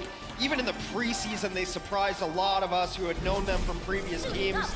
They were playing so well. You see Fate and Envy come alive yet again. Soon as sticking pulse bombs. The supports are getting their ultimates off. It's been very impressive. We're gonna head to halftime. See you in a bit. The Overwatch League is brought to you by Intel, the official computer processor of the Overwatch League. T-Mobile, America's best unlimited network. And by Omen by HP, the official PC and display of the Overwatch League.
After dropping Volskaya, the LA Valiant get the win on Lijiang Tower. The comeback makes it all tied up 1 apiece as we come back from the break. Welcome, everybody. It's Puckett at the desk. You know the crew. We got Sideshow, we got Crumbs, and we got 2 games to talk about. We were a little worried. It looked like for a moment the series was going to be a bit one-sided, and then all of a sudden the Valiant wake back up. Let's start with game number 1, though. It's Volskaya Industries. We see Kareev is back in DPS. We know he's going to be playing on that sniper role. A lot of Widowmaker in here. What were you expecting to see on the other side of things, though, from Boston? I think that in general, they like to play a pretty aggressive style. And so when we're looking at both of these teams, they have pretty fast play styles. They like to get in position pretty quickly, but they also have the ability to play the sniper as well, the Widowmaker. And so we saw a lot of Widowmaker v Widowmaker on point A with Dreamcasper picking that up. It's similar play styles for both teams, actually. They're both just going really hard at each other's supports and seeing who can come out on top. There's a very happy man behind you, and I am happy that he is happy behind you. Crumbs, let's talk a little bit about the Valiant squad. They ended up losing this game, but you said there is something that all the fans should get excited for moving forward. What was going right for them even in the loss? Right, well, one of the main things about this matchup is what Sideshow mentioned, that everybody's gunning for supports. And that's what's happening in the meta. You've got your Winstons and your Tracers gunning for your supports all the time. And that's what we're going to look at in this Telestrator clip. And before that, I got a question for you guys. How do you make a Zenyatta pee his pants? Is it a joke? I don't know. Jump him with 3 people. Exactly. You jump him, you surprise him, and what happens when that happens? He blows the Transcendence. And you take another look at what's going on here. You've got Soon, and he's got a nice little line of sight over this part of the map. You also have Fate and Envy here waiting. They're just waiting for Neko. Obviously, for all you tryhards, I'm going to highlight here that Kariv does have infra sight on, so they have full vision of what's going on. But the really interesting thing is that you look at the timing at what Soon and Fate are going to do, because the second right here, Gamsu and No go in, Fate and Soon pounce onto Neko and immediately force out their Transcendence. So they force out the support ultimate, but they're not done just yet, because now they're still waiting for the opportunity to go on him again, and the poor guy right here is just gonna get pounced on once again from Soon and the Winston, just forcing Zenyatta out of the fight. And this is a concept that we see in Overwatch a lot of the time. This is the power of Winston and Tracer together. Yep. You zone in on the squishiest guy on the team, you force out the ultimate, and then you set yourself up for success for future fights. And Sideshow, we were talking about it, like, it looks like good chemistry, good dives coming in, but at times the backline was left open. When it comes to the comms, though, I know you got a chance to talk with production and figure out exactly who is the strategist on the team, who's the target caller. For anyone who is just watching these squads, who's the vocal leader for this Boston team? Yeah, it's really interesting, actually, the way that calling structures work in Overwatch. Communication's so important. And previously, if you look back at early Overwatch, it would be the Lucio calling everything. This is no longer the case. You have to have your front line, which is your Winston, your Tracer, your Genji. They're the most important people because they're taking the initiative and going in. So when we look at Boston, it's Dreamcasper on Genji, who can afford to dance around, who's making a lot of the decision making on when they want to go, and it's Note who's doing a lot of the strategic calls, which is really interesting because he's such a rookie to the team. When you look on the other side, it's Fate at the front making a lot of those calls, and Kariv as well backing him up. So this is really interesting to me because you see a lot of the teams that are failing at the moment in the league still have their supports calling all the way from the back. They don't know what's going on. You need the guys at the front making the decision. You need the DPS to actually take a big role in this because they're the ones that are actually shooting everybody. So they're the ones that are, by their actions, calling what's going on, and they're expecting everybody else to follow up. A DPS is not going to shot call somebody that they're not hitting, unless that's the plan. So when you have the DPS being at the front line, deciding everything, things go smoother. And I'm really looking forward to this in the second half. These dives are coming in from both squads. There's also another battle I want you to keep an eye on because I caught it in game number 1, and I think it's going to continue playing out. Let's look at Striker versus Unko. You got the Boston Tracer versus the lonely support. Unko so many times left alone, but even when he's by himself, sometimes he's getting the best of this guy. He is, yeah. Zenyatta really good at being able to fend off those threats, but that's why a lot of the top teams in the league, they've transitioned over to playing Ana Zen or Mercy Zen, because the longer you can keep a guy like Unko alive, the higher chance he has of being able to deal with the Tracer. And instead, both of these two teams like to play with the Lucio because they want to go as fast as possible straight into the backline. So it's a decision that both of these teams have to make. Do you want to really amp up your offense, or do you want to work on defense? So far, both of these teams just going full on attack, which makes it really fun to watch. All right, we've talked a little bit about map 1. Let's real quickly hit map 2. How did we see Valiant come back and steal that control? Because it looked like Boston was going to lock it up almost twice in this series. Yeah, I think the first stage, Control Center, they realize Gamsu's a threat. What do you do to counter a Winston? You bring out the Reaper. Kariv on Reaper was just shredding and let them get such a huge comeback on Control Center. They were down 99%, and they were able to get that the whole way back, and that just gave them the momentum to ride through. I definitely think we have to keep our eyes on Fate as well moving forward. He is an early nominee for Player of the Match if he can keep it up. That's going to do it for our halftime coverage. The players are coming back out here, and speaking of the players, the Valiant are coming off a tough loss yesterday to the Mayhem. We got a chance to go into the locker room with the squad after the match in our latest episode of Social Studies. Just for today, like tomorrow we have a match. So let's not do it again. We can do better tomorrow. I don't even see anyone angry or that frustrated. It's more about like kind of depression because obviously we shouldn't lose against such an opponent. But it can happen. Like we can lose against anyone. 두 번 다시는 이런 실수가 나오면 안 돼. 너네 정도의 실력을 갖고 있는데 이런 실수가 자주 나오고 이런 팀한테 졌다? 난 오늘 잠 못 잘 것 같아. 언제까지 뭐 이런 얘기를 계속 해야 되냐. 다시 한번 강조를 해주자면 이런 거 개선 못 시키면 계속 이럴 거야. 오늘 경기로 좀 많이 느꼈으면 좋겠어. 기본기가 왜 중요한지. The Overwatch League is brought to you by Toyota. Let's go places.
We are all tied up 1-1 in this matchup between the LA Valiant and the Boston Uprising. And it seemed like lineup switches have been working out pretty well for both teams.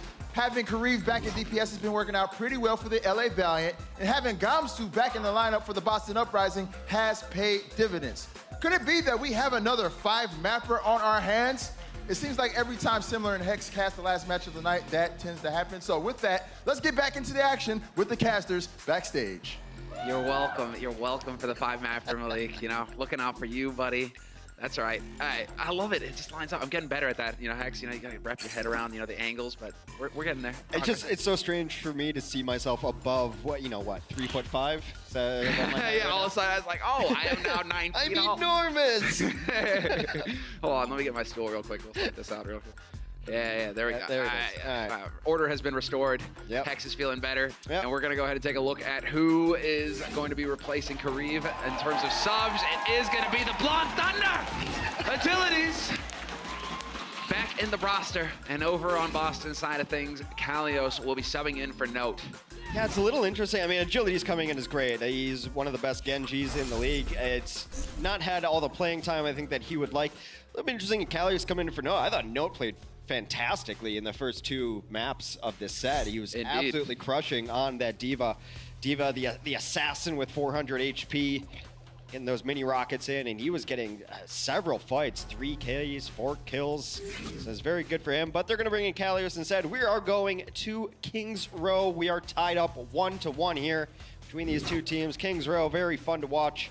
There's a lot of different strategies come out. You can go tank heavy. I don't know. If I had to guess, I'd say, you know, going out on a limb, Boston will probably play dive at some point in time. Do you think so, really? Yeah, I mean, probably. I mean, I am being a bit facetious here. I'm like, oh, really, Hex? Oh, really? You think the Boston are going to play some dive? Oh, you're so smart. I mean, it is a bit of a shocker if they do tend to change it up. I mean, they have been, stage 2 kind of forced them to change it up. You know, they had to show that they could be versatile as well, along with the other rosters out there. You know, trying to show they've got a deeper hero pool. But you know what? Of course, you know, because I said that they were probably going to play dive. They are not going to at all. Not even close to a dive composition coming out for Boston right now. But it's on defense, so it's not all that surprising. A dive defense on Kings Row is a little bit out of the ordinary, because you generally want to let them in and then dive on them, and it's just not all that conducive to that kind of setup. So instead, they're going to go with Gamsu on the Orisa, probably sit on that middle high ground. Now it's really up to the offense and how they deal with it. And on the other side, I think to be able to deal with it, what you don't do is you run a Hanzo into it. We saw that yesterday. Does not work out very well at all. Hanzo and ponies, they don't get along. No, they don't. There's probably some sort of horse incident in his past.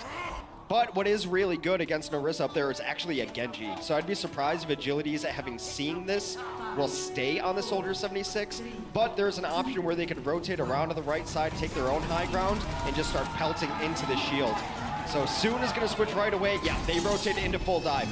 Genji is one of the better heroes against an Orisa. Get right up in her face, deflect all the damage, and then she's such a big target, you can just start rifling and shuriken. Hey, well, there you go. That's exactly what he was hoping for, but he gets a nade to the face instead. Striker lays both DPS low for the Valiant, and that is definitely going to reset things here, although they're getting yanked back into oblivion. Verbo, nowhere to go. I love that halt mine combo. Yeah, he's trying to get out, and even the late T-Mech onto Envy, so he's going to have to go back into spawn, change heroes, then probably switch right back to D.Va just to get a new mech. That's going to make sure that he does not get any of the ultimate charge that he had built up back, so it resets the self-destruct ultimate timer.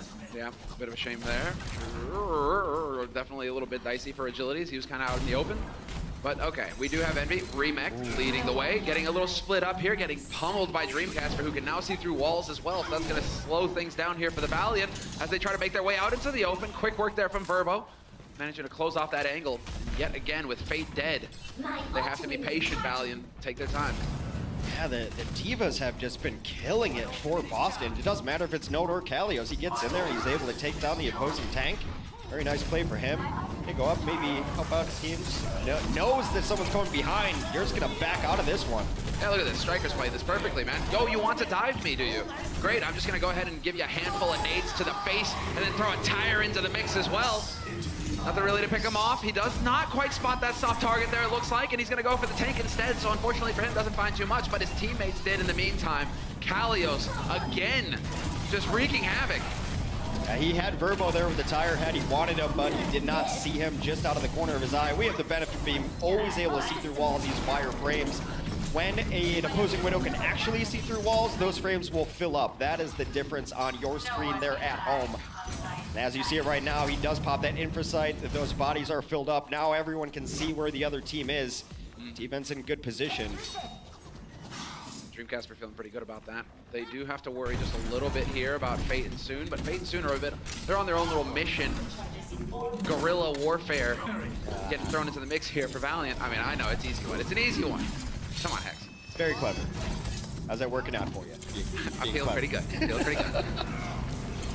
The cap is coming through, and now this is setting it up perfectly here for Agilities. removes the bongos immediately. Soon with the stick on Striker. This time there's no saving him, although Calyx will bring him back to life. Reconstitute the pieces. They're gonna need it. They need the damage to chop through the Valiant, who are making great progress.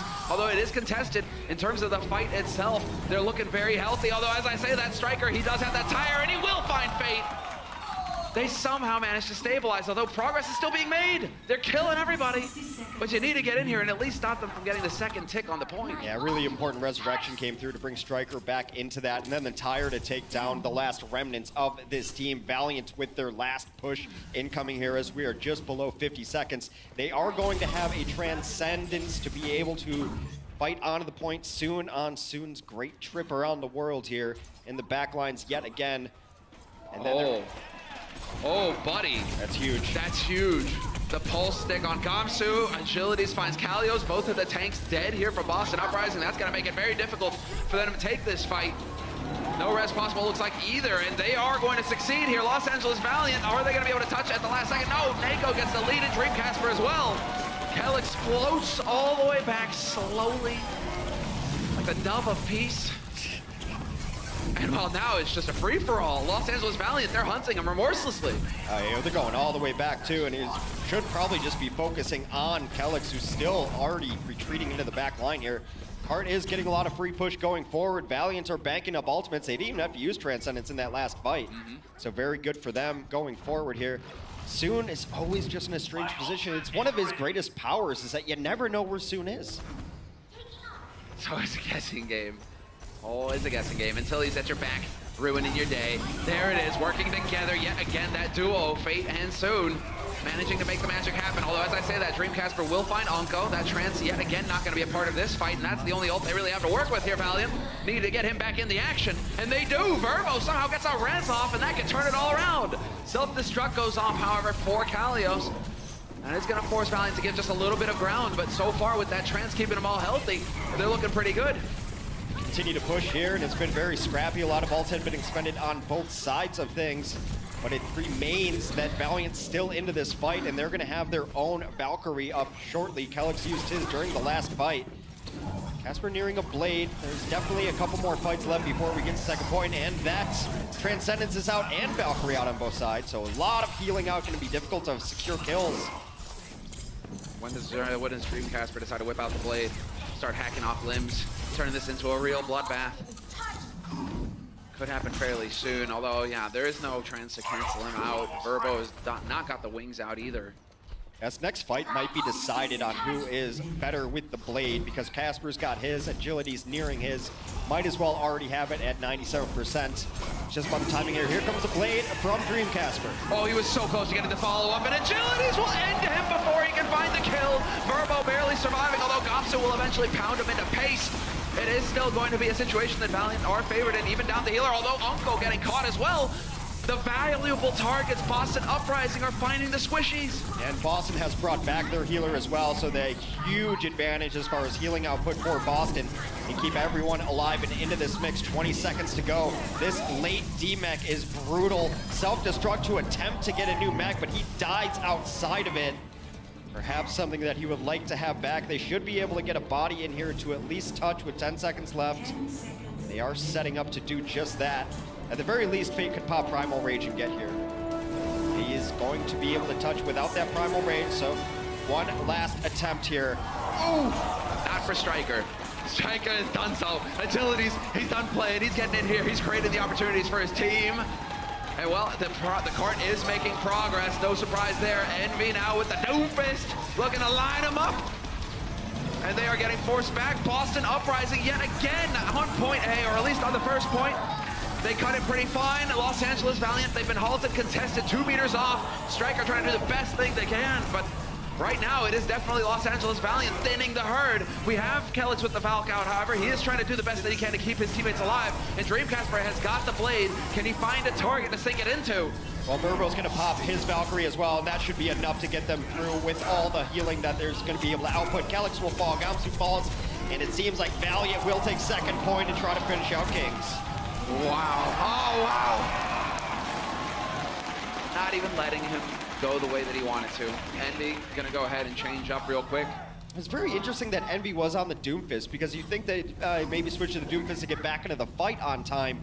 But D.Va's got mobility as well. Could have got back with D.Va pretty quickly. Doomfist a little bit faster just based on his punch cooling down so quickly. But I agree, and no one likes watching Doomfist more than I, so he is going to switch now onto the D.Va yet again. Valiant continues to push, still Primal Rage ready for them. Casper holding on to this blade. Transcend going to come out for the initiation, but they lose Striker during this. Yeah, Alco coming up big here right now with the goods. Stream Casper not even going to be able to get the one. Gamsu was there with the DMAC on Envy, but that's not good enough. Agility's right now winning out this Genji duel. And so soon, over on the Widow. There it is. Connects with Kelix. Tanks are alive here for Boston Uprising, but they won't be for long. Gamsu falls down to Agilities. And another big play coming in here for Los Angeles Valiant. A key fight that they have won, hands down. This next fight's going to come down to DPS ultimates for sure, as Agility should be able to near a blade soon. Dream Casper holding on to his last fight here, no matter which way it goes. Can they stop it? They barely touch the card. Burbo down from Casper's blade. But Unko instantly there to try and turn that around. So only losing the one support. Agility's, however, on high. He's got a blade of his own. Not even going to need it, though, it looks like. He's already spending most of his time reflecting. He will get the DMAC, and that's about it. Does manage to stay alive, though, and Nako as well falls. Contests the desperation play here from Striker, but he backs off. And that will allow the Los Angeles Valiant to push through and collect 3 points. Well, okay, then. Talk about cutting it close. Pretty sure these guys realized how close they were cutting it as well. Let's go ahead and hear what they had to say when they took over point Genji, Genji! Monkey! Not there, focus. We have 2 trends, maybe. Yeah. No. Genji! I'm not there. Nice. Mercy! Genji, please! He's the best! Mighty. Nice. You guys winning, it's fine. Genji! Nice, guys. Go, soldier. I want to know who sounded like they were losing their mind there trying to kill that Genji. You know what I like is that even when you're losing your mind and losing your composure, you don't lose your manners. Yeah. Genji, please. Yes, Genji, please kill this Genji. That is desperate. I think we can all relate. Someone please kill this Genji. He's jumping again. Why is he always jumping? Someone hit him. Well, Los Angeles Valiant, they succeeded on their offense, but they have no time left in the bank. It was really by the skin of their teeth. 40 seconds until we get into the action and see what Boston Uprising have got in store for us here as they swap signs. Unko, however, you got Verbo there, but Unko is going to be on the Moira to kick things off. I like it. As someone who struggles to hit a jumping Genji and is as frustrated as those comms have been, Moira was just a godsend because then you just force choke him out. You know, just the right click and you're just, I'm melting you with my mind, Genji. Deflect this. There's the Moira. Unko gets it. He gets it. You know, he listens to your concerns. Yes, that's clearly what's happening here. I mean, definitely very concerned. Well, Valiant were able to finish the map. We are tied up 1-1 in the series, so this is a very important map to take the lead and put yourself onto set point. Boston Uprising have to finish this map, so we have to do it again. I like this choice of Farah here for Dream Casper, though. Farah's always been good on point A because of the architecture here. You can just hide up behind this sign, get so much damage in, and eventually you'd like to herd them around the corner and have nowhere to run and just nail all this splash damage. Exactly right. And there you go. He gets a couple of rockets in there. That's still good. Stu denied! Thrown back into the mix, into the lot. And from on high, Dream Casper and Striker working together to collect the kills. Soon pinned in the corner. And guess who's going there? Gamsu. Looks like Soon managed to just grapple out in time because the monkey would definitely not let her live, let's say. That was just a beautiful concussion. Permission to land denied, but Agilities comes back into the mix. We know how good he is on his Genji, but one of his best heroes is the Roadhog as well. Able to take Kalios out of this mix. Striker trying to get back in here with a full force of Valiant coming back to the point. Ooh, he's right on the edge of getting the DMAC. That would have been big. Not quite going to be able to pull it off, though. Kelix gets the res off on Nako as well, bringing him back to life. Back into the fight, and here we go. The barrage on one. Unfortunately, Envy not going to be able to get the deny. Dream Casper will get the DMAC and the kill before Agilities can lay him low. And Boston Uprising now making a lot of progress on this point. It's not looking like Los Angeles Valiant are going to be able to do much about it. Unko, I mean, he shifts onto the point, but he instantly dies. Barrage, a very good time coming up here for Boston. Barrage is one of the best anti-tank ultimates in the game. Oddly enough, it is still shut down by tanks, but if there's no Matrix up, I mean, Reinhardt just melts to Barrage. It's one of the few that has enough damage to go through his shield and kill him afterwards as well. And tanks are generally not going to have the answer to be able to kill you out of the sky quickly enough with burst. Aside from maybe a Roadhog or a Hook or even a Flat Cannon, but very good at knocking down those giant targets to open things up for the rest of the team. But Barrage all about timing it when the cooldowns are off. Listen, it really is a chance for Divas to shine. Well, there we go, Striker with a stick. The D-Mech as well. That is really going to shape things up nicely here for the beginning of this push. Los Angeles Valiant, I like it. They take a fight very early. Losing the fight is less fun for them, but they take the fight early, so they will be able to respawn and get another challenge in here quick. And now this is exactly what you want to be doing with your Pharah in this position, is being shooting around the corners. There's really no one who's going to be out here to stop you. The opposing Pharah trying to get something going on. That is Agility's on the other side of things. He has got a serviceable Pharah. He's had some very good moments with it and some not so great. Not necessarily his home hero, if you would, but he can definitely play it. He's played it a lot on Oasis, actually. Yes, we have seen that in the past. Yeah, I was wondering when that self-destruct would come out, but not really going to find too much apart from a new mech. Nice, shiny, new. Envy chucks his self-destruct in. Again, not quite going to connect either of these self-destructs, not finding their targets, but they are guaranteeing new mechs for the Divas. Gamsu, however, has found a great target. Unko not going to survive. The focus fire is there. Agilities has lost his pocket healer, and Agilities is getting tased to death. That is just a bug zapper in action there. Farah's unable to get out of that. Boston now cleaning up. They'll bring Kalios back into this fight as they continue to push. All hope for Valiant to be able to stop them, but second is gone. They will grab second point, and Boston is setting a much faster pace than Valiant so far here. Valiant finished it in overtime. You look at their time bank, 0 left on the clock. So Boston's condition here, they have 3.5 minutes to be able to get this and at the very least, have a draw and just be playing with house money. If they finish with over a minute, they will have a chance in the second half where Los Angeles will not. Exactly. So Striker just focusing in on him, and there you go. Finds his target, focuses in, manages to find that D-Mech, and that is big. Envy, that is a lot of HP that's just been thrown out. So Dreamcasper from on high, once again, has that barrage. We did have the swap from Soon. He's on the Widow now, just needs to try and find that target. And Striker, once again, going deep into the back line. And Envy, I mean, just Envy out in the open. That's a freebie for Striker. He's going to be more than happy to end her. Yeah, it's absolutely crushing here, too. Now, the Valkyrie has been popped as well. I'd be surprised if we don't see a Barrage trying to come in here. The Barrage does come down from Agilities, but he is killed. Verbo falls, Unko falls, Boston cleaning up, and here is the last second Barrage to clean up the cart. A self-destruct won't even go off. They'll push it as the bomb is detonating. And at the very least, Boston has secured a draw, playing now with house money. Feels good. They are still tied up, though, as we have the scoreboard here telling the story. Tied up in maps 1-1. Boston would absolutely love to get the lead here going into the last map. They have a very good chance of doing it. 3.5 minutes in the bank. That's a lot of time to work with for point A. 3.5 minutes on point A to only get 33% of point A. That is about as simple as it gets here. Now, with how King's Row works, you could just throw bodies at this forever. And if you're trading out even halfway decently, then eventually you should overwhelm them because your spawn is closer than the defender's spawn. I don't think that's the strategy they're going to employ. It's not going to be, you know, a kind of Russian World War II strat of just throw bodies at it until they run out of bullets. But it would work. In theory, it would work. Well, they all have guns here, too. That's true. You know, if we want to get grim about it. Yeah. Boston, I mean, they're just going to, it looks like, well, I mean, Dreamcasper could start on the Widow to kick things off here. Throw a bit of a different strategy at it. Was thinking perhaps with Dreamcasper on the Pharah to start, they could just go for the rinse and repeat, see if the same strategy works, because it was very effective first time around. And yeah, Dreamcasper is going to go back to the Pharah here. All right. Well, Dreamcasper switches last second, and it looks like, yeah, a little Bastion. There we go. Buddy. Okay, we don't get to see Striker on Bastion that often at all. Shield is down, getting herded in by his Diva, looking for the angle here. Yeah, goodbye to the tanks. You guys are pinned down behind the statue. No fun for you. But eventually they will move forward. And this is one way to melt shields. Just pour bullets into it. It's such a great answer to that Orisa strat up top, too, because one of the only ways to melt Orisa's shield is with a Bastion right there. Soon's able to take down Nako, though. The Resurrection should be incoming. I just saw Kelix go down to do it, but Soon punishes Kelix for his hubris. Oh, this is big.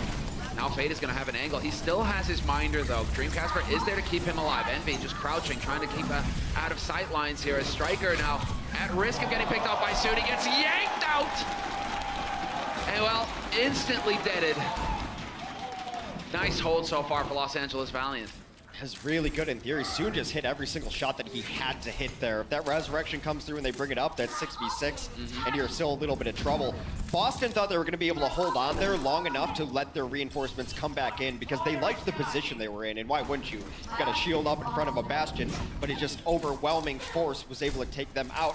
Now they're going to switch it up, so that first attack might not have even mattered. That's 90 seconds off the clock that they got nothing with. Only 2 minutes left. Again, they only need 33% here to win the map. All right, well, now they know where the Genji is. Yep, that's awkward. Casper stuck in a trap.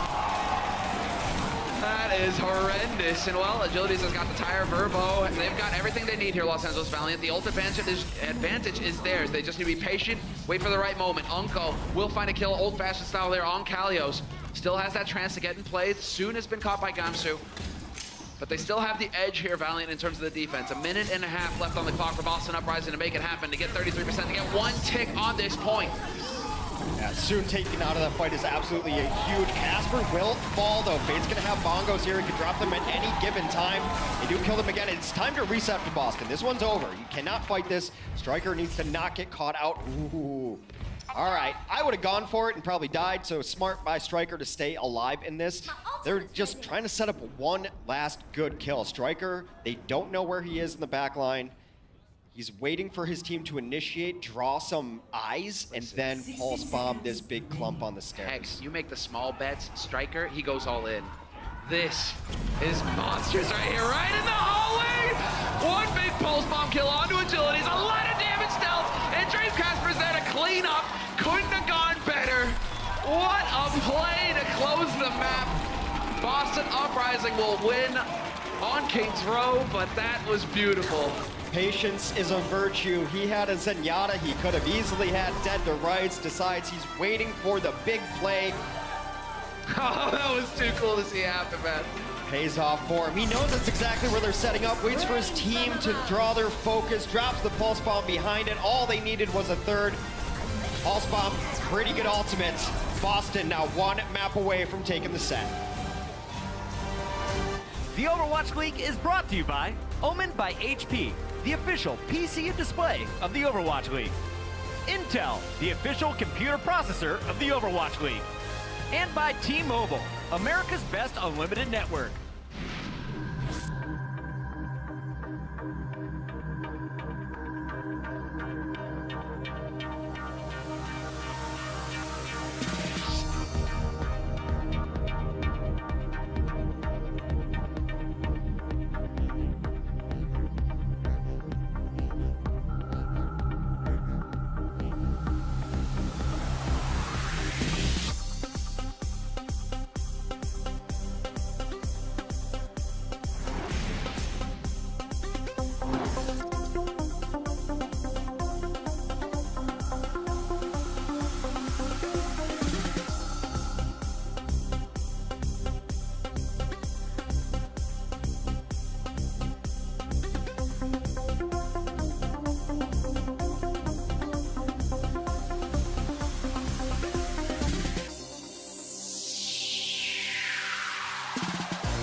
What's up, guys? This is Zoe, and I have a fun little tidbit for you guys.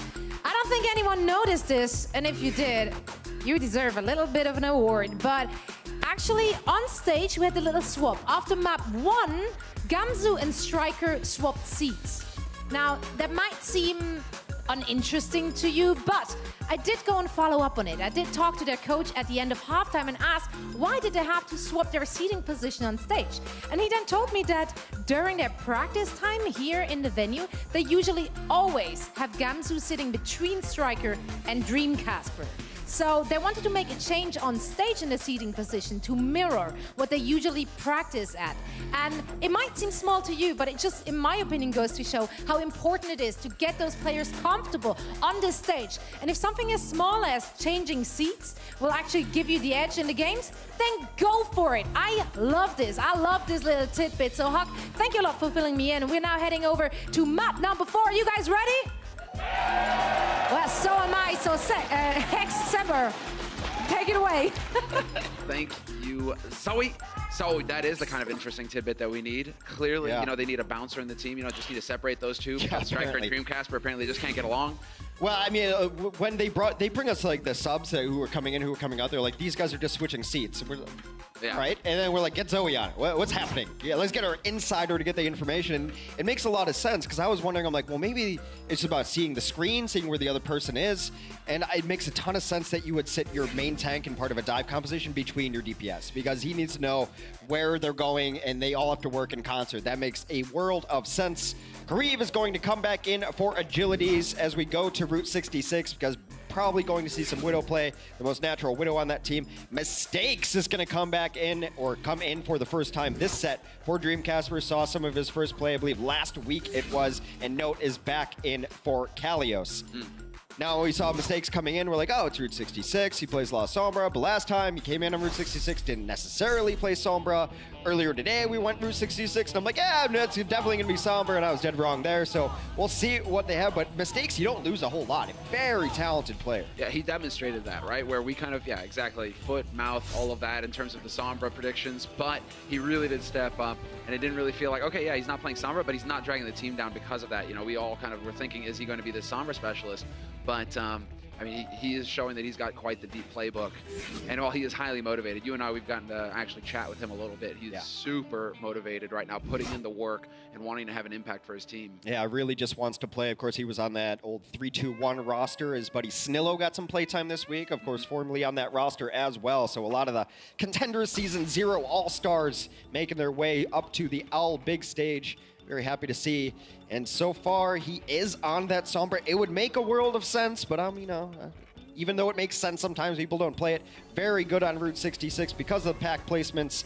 And then on the offense, we'll see what they want to run. I'd be a little bit surprised if they run Soon on Widow rather than Kareev. Although Soon's a capable Widow, I think Kareev's a little bit better. Soon is, I mean, Soon really between like Tracer, McCree, you know, Widow. Obviously his Tracer's way up there, but his McCree and his Widow aren't far behind. I mean, the guy can definitely do the damage and win the duels, most importantly. That's pretty much what your role is as that Widow. Hit headshots. And just click heads. I mean, it's not that hard. Just click on heads, right? Click on heads. Yeah. Crosshair, head, click, Prophet. No, Prophet's on London, but you know, you do well. Yeah, there's a question mark step in there somewhere too. Well, offensively, Kareev, if he's on this Hanzo, is just to check the train. There's a strategy where a team will hide in that first train car, then jump out. It's called the train wreck strategy. Works once, but maybe works twice. That's why you still see some checking of that cart sometimes, but they're just gonna switch off completely. An interesting rollout here for Valiant. They're gonna run a McCree and a Reaper. Also Envy onto the Roadhog as well. So a strange composition. See how well it works for him. A lot of it's going to be ground-based. They don't really have a high ground hero except for Faith. So if they're getting a lot of pressure from Big Earls, it's going to be difficult to deal with. But this is generally designed to deal with Sombra. That's why you have these classes with stuns and with crowd control. Exactly right. You get the hooks, and he gets hacked anyway. That's unfortunate. Envy gonna have to back off, but he is gonna get topped up by his healer. No problem at all. Unco doing a decent job here of farming up the ult percentage. There's one hook, and right out into the open, the D-Mech on Note. That is very valuable, immediately getting the kill there. And this is a perfect composition against what Boston is running. It's good against Tracer, it's good against the Sombra as well. The moment that she comes in, she gets flashbanged or hooked, and then there's no translocating ability out. Did end up getting slept there as Nako had to back out of there, but they're just resetting. They will be another fight from Boston incoming here. Mistakes so close to his EMP. No, he's right on the edge. He'll get it in a moment's time, no doubt about that. And that'll start off the party here as well. Gamsu can't wait around. He drops dangerously low, dancing on the edge, gets overwhelmed in the end. There's the EMP, but guess what, Reaper? Soon, they don't care. They can still do the damage, even if they are silenced. Envy was trying to take a breather there, but he got hacked during it, so not gonna happen, and Mistakes will finish what he started. Now self-destruct comes out, and they've lost both their tanks. And what looks so good for the Valiant now being repelled, they're still gonna try to get in here, but it might be a little late, not with any tanks on the field. They don't have those big beefy targets there to absorb the damage. The DPS not quite able to connect with their shots, not quite able to turn it their way, and so Valiant getting stalled out a little bit. 2 minutes left on the clock here for them. Kellex will finally remove Fate from the equation. I was a little surprised that Valiant didn't get all the way out there, and they ended up losing one more on the way out because I thought that Boston was going to jump on them. There's only 4 sitting in the room, but they chose to give them some mercy. Now Boston in a decent position, but they did use a lot of their ultimate abilities on that last hold. Valiant's been banking them up. They've got Deadeye, they got Blossom. Most support ultimate spot online too. Yeah, getting the high ground is exactly where they want to be. He will get spotted out, however, could get slept as well, and so Soon has to be careful about when he decides to go for the Deadeye. Oh, a nice headshot to kick things off. That's going to force him back around the corner. Kellex under pressure, and there we go. In the close quarters, only going to pick up the DMAC. However, soon we'll find the Deadeye on Neko, and that's all they needed. Now Los Angeles Valiant are in a winnable situation. They have the man advantage going into this fight, although Gamsu has the primal. Going to be a tough target to hit. The hook and kill on Striker, though, is certainly going to help. It was contested, but they will eventually pick it up and get that point as the door starts to open there. And that's the combination you want to use when you're running a Reaper and a McCree. It's to demech the D.Va, but when he used Death Blossoming on the D.Va, she's occupied, so it doesn't really matter. That's when you saw the Deadeye come out afterwards, the D.Va not able to stop it, and they're able to take down the opposing Ana. So a nice combination of ultimates there for the Valiant on their way to first point. Still holding on to the to a couple of them as well. Attack visor is out, however, and that's Kellex boosted as well.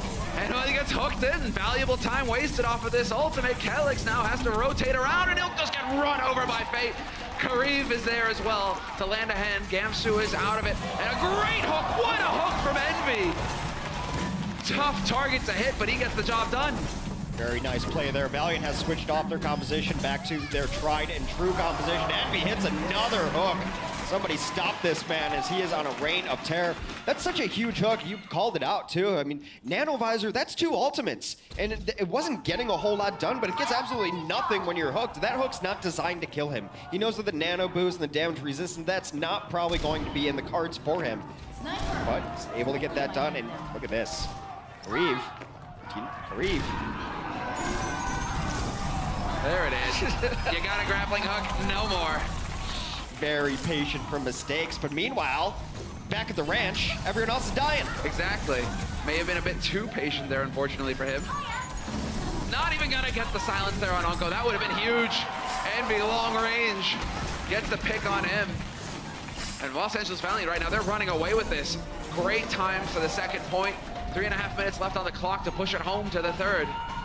They're doing such a good job, and so far the Sombra play has not worked out for Boston. It's getting some small kills, but not the impact that they really need.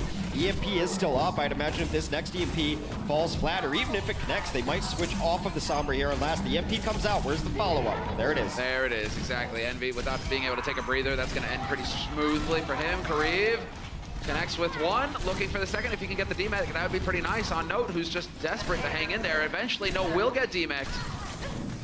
Continuing to make progress here, Los Angeles Valiant, and they're still holding on to ults, man. Unko has been holding on to that lighthouse for ages. This is the issue I have with running a DPS on a Sombra, and I guess some people have made arguments of why it makes sense, why it works out. I think you don't have the damage after an EMP to be able to get kills. You don't even really have damage tanks. D.Va and Winston aren't damage tanks. Roadhog is. Maybe even a Reinhardt swinging the hammer does a lot more damage. But you EMP everybody, and then you get no kills because no one's there to do damage. And oftentimes your Tracer's not even in that mix because Tracer's not really a frontline dealer. She's gone. So you EMP 4 people, you get 1 kill. That's not the value you need out of it. That's why I prefer running one of your supports onto the Sombra. So far, Valiant is unstoppable. Yeah, they seem to be winning every fight. Unko has decided to show the way here with the Lighthouse. Coalescence is out. Was doing quite a bit of work there with the healing and damage at the same time. Envy, however, on the edge. Nago close to getting 1 clipped, and soon, no! Pulse Bomb gets eaten up by the D-Matrix. I just decides to donate that one to the human fund right there. Calyx is able to take down Soon as well. Bullhawks coming out, trying to get them off the card so they can get a little bit more progress. Still have about 2 minutes left here. Gamsu, long distance. Envy is on fire on the Roadhog. Yeah, no, he is coming up big right now for his team. Even managing to survive here at the very end. Oh, the Reflect canceling out that hook. He gets to throw that one back, and that forces him out into the open and into the self-destruct from Note. Mistakes, however, will get traded. Soon, not gonna let him get out of there alive. But the cart right now is going in reverse. Now, finally, Fate able to get a presence here. Valiant with relentless aggression, going to keep people on the card, even though it's not a full reset. They're just going to wait, let everyone get in here. Striker's got Pulse Bomb, does chuck it away. He might have hit Fate. Fate is out of mech. Fate is out of mech, just not quite able to keep him alive. And this is just back and forth. Here we go, Mistakes now. His time to shine. Finds the one, looking for another here. If he could get the follow-up, that would be big. But Envy able to get back around the corner, only to die at the hands of Striker. Less than a minute on the clock now for Los Angeles Valiant, and if ever we were going to make a change, it would have to be now. Kariv going to the Reaper. Envy no longer going fishing, Hex. Reaper's really good at closing out this point. If Boston's done their homework at all, someone's going to stay on this card this entire time. The last thing they want is to chase down kills and let Soon backcap you. Exactly. Soon notorious for it. That's Striker is keeping tabs on him. Yeah, I think he wants this angle over here. He wants to be behind the card in case they ever leave it. A stick goes on somewhere. I'm not sure who he hit. I think he hit Nako and forced out that trance. Yeah, Nako will survive. But soon again, he's just going to stay here on this point forever unless you get rid of him. And they are desperately looking for the fight. Nako gets a pistol butt to the face, but Striker's there to trade it. Self-destruct yet again. Out in the open, Kariv dodges it nimbly.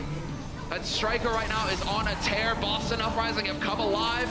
They are holding for now. 3 seconds left before the overtime kicks in. And while there isn't a whole lot that they can do, Los Angeles Valiant unable to get a presence on the card. That is where the payload will end. Now the win condition for Boston for this set. Just finish the map and then take the set home. They are up 2-1 in this 4-map series. That is the box of victory where they have to push it to. And yeah, the defense finally stabilized there. No real defense to speak of on second point, but I think that was just Envy, just absolutely crushing them. And then, I mean, Sombra, I don't think her utility is all that great on second because the way second works, there's so many times where teams are just split all over the place. You know, you got flanking hogs, you've got, it's such a wide open area that it's very rare that you're going to find 3 or 4 people all just pushing the cart. You know, generally on second, you're trying to find a fight or get kills and then push the cart afterwards rather than pushing the cart and having a giant big brawl out. So that's where Sombra loses a little bit of value. Did make it work towards the end. The Mistakes did switch it off towards the end. On the other side of things, Kariv is going to run the Sombra for the defense of the Los Angeles Valiant. It's a bit of a triple support setup here for the Los Angeles Valiant. We've got Verbo on the Lucio, Unko back on his Zen with the orbs. Yeah, and I still don't like it. I don't care which team does it. I just don't think you have enough damage. That's been a problem. And unless you have a super coordinated push there and that your Tracer is with you is the big thing. Now, it's a stylistic thing that some teams do want to run one of their DPS on the Sombra. Maybe next patch when the spread comes down and she's able to do a little bit more damage, then it's going to be more viable. But there's too many times that I see a giant EMP hit, and yeah, it's great. They can't use abilities, but you're not killing them. So what's the point? What does it matter? You're only really delaying the inevitable at that point. I mean, we shall see. Perhaps they will have the coordination necessary to make it work here for the Valiant. I mean, they are definitely looking to stop Boston Uprising here at the first point, not even let them get to the second. Now let's see how long they can hold out. Boston Uprising have got Mistakes on the McCree already to kick things off, and Striker on Tracer, no surprise there. Don't think it's going to come as a shock to them to see a Sombra in play here either. And Mistakes is just loving this. Yeah, give him big beefy targets that he can just pump bullets into all day long. Yeah, he's going to be keeping an eye out for the Sombra. Oh, what a ping. That is a huge... Oh, Mistakes right now. Massive kills. I haven't seen Mistakes run a whole lot of McCree in the times that I covered him at Contender Season 0. He was essentially their tracer player, but he's got very, very good aim, and that's really what McCree's whole kit is reliant on, is just hitting headshots. You don't have to worry a whole lot about your other abilities, and it's also what makes McCree very good against Sombra. I mean, yes, you can flashbang, but even if you get hacked, it doesn't really matter. Your gun is your most important tool. Opportunity there, Mistakes. Danson getting so much healing from his team, and he will survive by just hanging in there, gritting his teeth. Not going to be able to pick up the pack, or at least that won't make a difference. Not sure if Soon was able to nab it first. Soon, speaking of, in the sidelines here of Striker, it's going to be that duel, Tracer v Tracer. Striker controlling the pack will have a bit of an edge. It's the pack control. Note's able to take down Envy during this fight. Still kind of scrapping around the cart, but it's time for Boston to reset, get themselves in position. Wonder where they want to set up Mistakes here, because he's got a Deadeye. It could be a decent Deadeye point. Now, on the other side of things, when Los Angeles had a Deadeye, they rotated all the way around. That's the ramp that they're trying to get on now. Reeve notices this, tries to get a kill. Tries to go ahead and get them to stumble a little bit, but now Mistakes is going to make some progress up here. Now they're caught in a choke.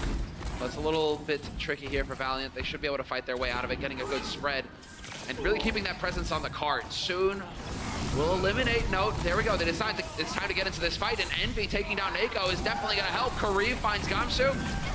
We're losing the big beefy targets as well as the squishies here for Boston Uprising, who are struggling with this push. That was a perfect Winston jump in right there. What he did is he saw that Mistakes was a little far away from his team, playing back, trying to get angles to get headshots. When he notices there's that gap between Mistakes and his team, he jumps in over top, drops the bubble between Mistakes and his team. That means he's out of the fight. He's alive, but he does not mean anything because he can't get any shots in there. You saw him try to fan the hammer just to break that bubble, unable to do so. And because the main damage dealer is out of the mix, essentially, they're able to completely clean up.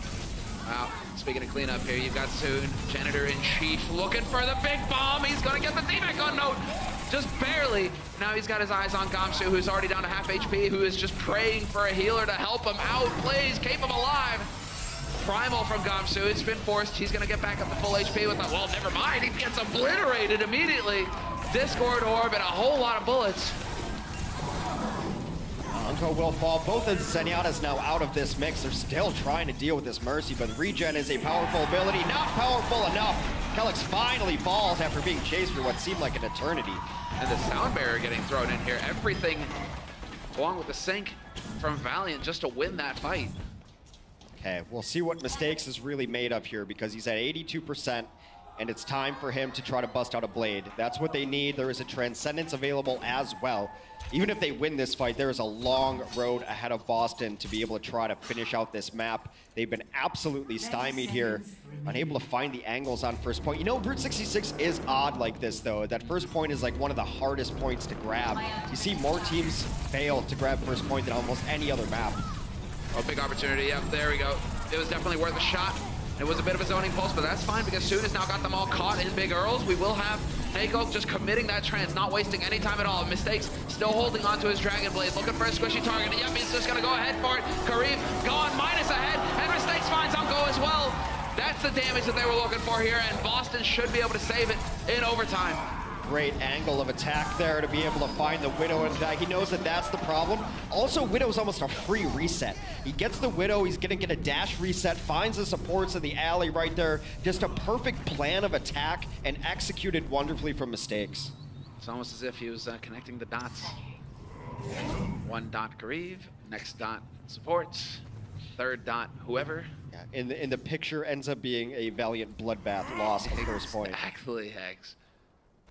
Let's see, Mistakes is now on to the Widow, and I've been so impressed with him in the few times that we've seen him. His pool is deep, and again, it's not that he just plays a lot of things, he plays a lot of things well.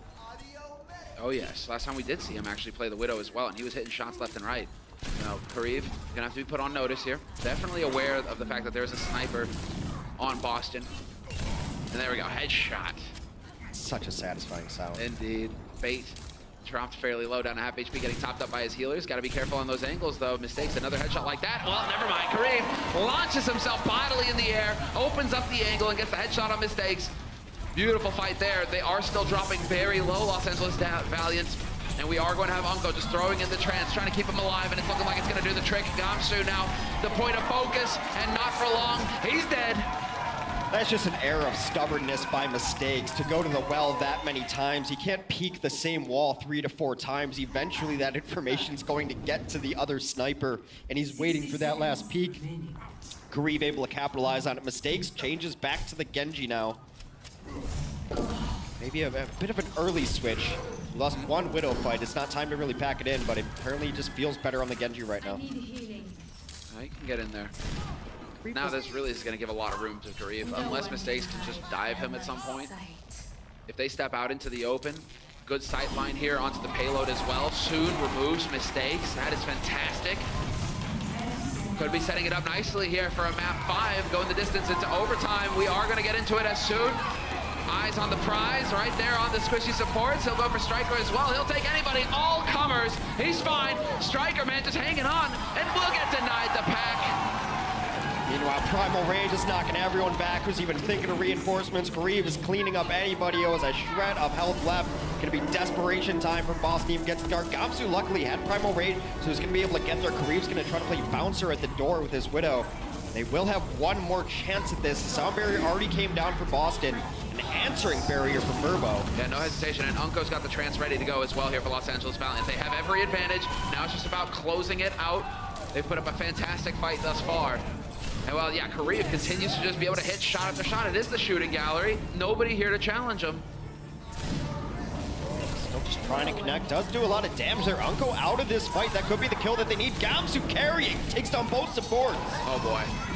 This would be one of the craziest comebacks if it were actually to happen. Mistakes, he's got the blade. He could decide to go right for Garib. Decides to back off after a body shot. Self-destruct in the open. They will survive. Envy even gets the remake, and soon! Massive pulse bomb, 2 kills for him. It's going to be one of those very strange things where I think a Widow Mine might have won them that last point. Because Mistakes went in, I'm pretty sure he tripped the Venom Mine of Widow. He was getting very low, bleeding down, then the body shot came in as too low. Because of that, he didn't want to pop Blade and waste it, but it's wasted when you're dead anyway. 2-2, we're going to 5 because who wants to go home early on a Friday night? Nope. This is all going to be settled on Ilios after the break.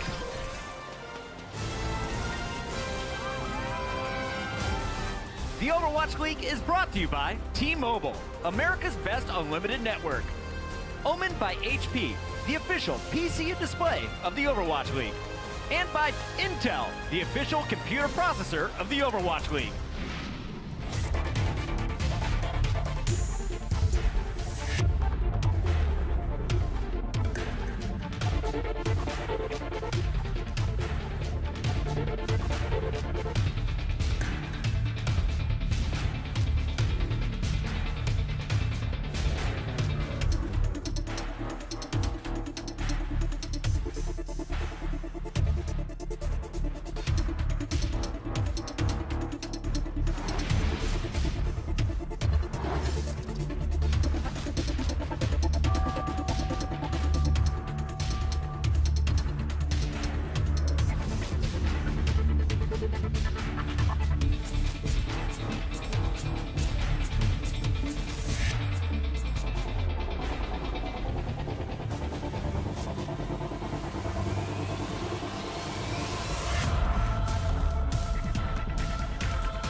welcome back from the break, everybody. It is time to get into the last map of this series. They've done it, Valiant. They hung in there. They didn't say die, and they've taken this to a 5th map on Ilios to settle it against Boston. Yeah, and on Cilios here, anything can happen. It gets a little bit wild. There's got the murder hole in the middle. You got a lot of edges you can knock people off on. A lot of Lucio action comes in here. Of course, on Ruins, you see a lot of Widow v Widow. Agility is going to come back in for Kareev, so you have to imagine you're going to see a lot more Genji out of him. It is his main hero. The ability to play a lot of different things. Just like this man, Dreamcast, he will be coming back in for mistakes. Also got a good Genji in his pocket, but probably a little deeper pool than Agility's overall. Yes.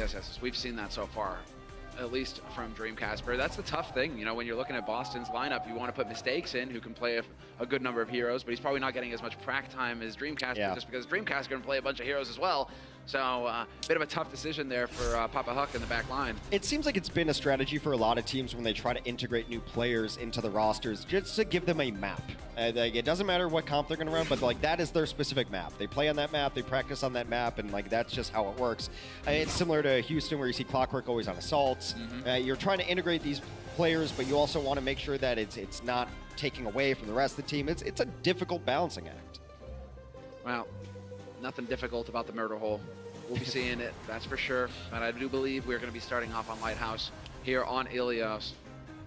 Good old Lighthouse here. Now, this is a very good Pharah map if you choose to run it. We've seen more 76 on this map than anything else, as both teams want to take opposing balconies, shoot it out at each other. McCree is also a possibility. I mean, McCree and 76 can somewhat fill the same role there. The reason why you go 76 in that situation is you can leave him alone, doesn't need any healing. He's able to sprint down to the point if you need him there too. McCree requires a little more guardianship. Is that like spam? What is that? There's olives. Those are Greek olives. Are those olives? Those are olives, yeah. Yeah.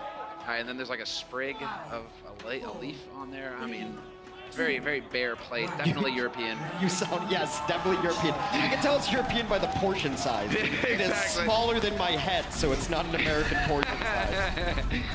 Well, Agility's, he's delivering some pretty big rockets right now. Already doing the damage mid-air. Gamsu in danger! Gamsu overwhelmed! Well, that only evens up the fight because Soon ate a volley very early on from Nako, who started that out with a brilliant just blind shot. So now these teams are fighting 5v5. See which of these Pharahs can win. They're ignoring each other for now, which is always the smart move. Trying to hit rockets on an opposing Pharah who's that far away is just futile. Biggest presence on the point from Valiant right away. Striker down, Calyx down, Note down, Gamsu down, Valiant take the point.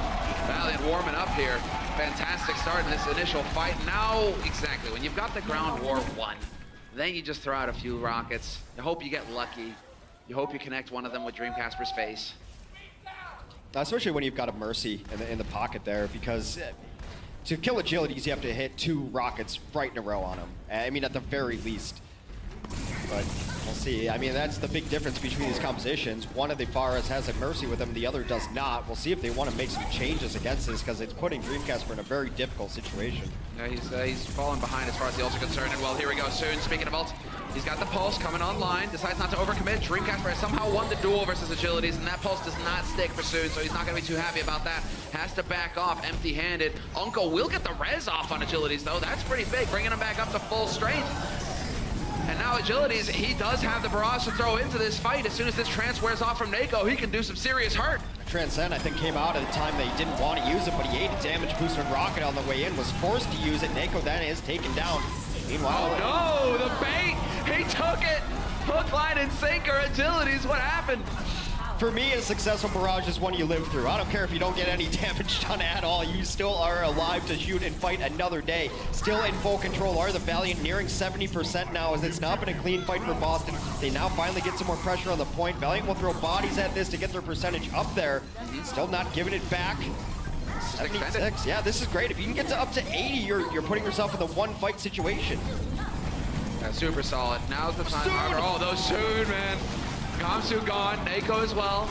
They're still fighting this out. Soon will recall back to safety, at least a relative safely, as Striker gets the DMAC on Envy, and finally it's looking like Boston Uprising will be able to end this fight. Just a bunch of squishies here for them to deal with. Unko is gone, so the healing's out as well. Yeah, the Baby Blaster actually softened up. Unco Striker's able to get in there and finish it. Despite the Valiant having good pressure on this point to begin the fight, that is not how they will end the fight. Will retain control. Valiant needs to full reset here. They will do just that. No support ultimates for either side, but Unco is nearing his Valkyrie here momentarily.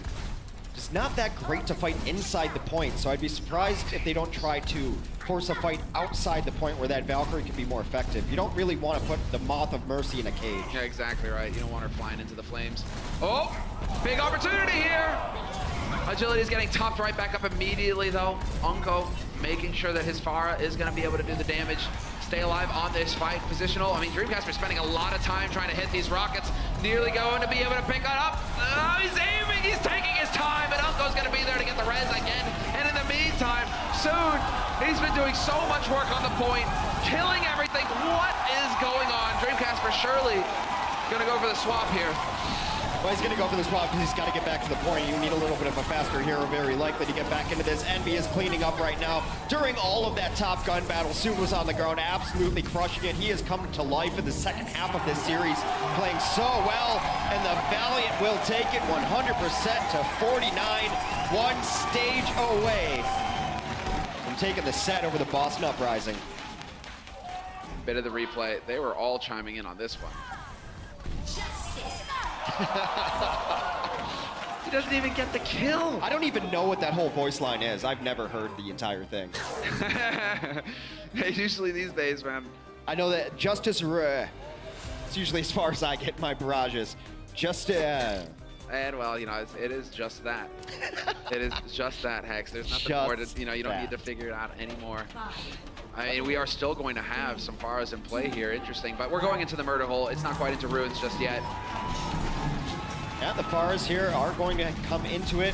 Now you got to be very careful of where you're setting up actually on the point because you don't want to get concussed into that hole. Of course, Lucio's always lurking around trying to bop you into oblivion. Oh, indeed. Fate not having too much fun up here with Gamsu. Decides to go ahead and take the fight anyway. Fair enough. He's getting support from his teammates, so why not? Get in there, tickle him a little bit. Tell each other about each other's days. I mean, that's how it goes, Winston v. Winston. Well, the Mercy was already up there helping out the Pharah, so she can always just dip over and give Winston a little bit of healing.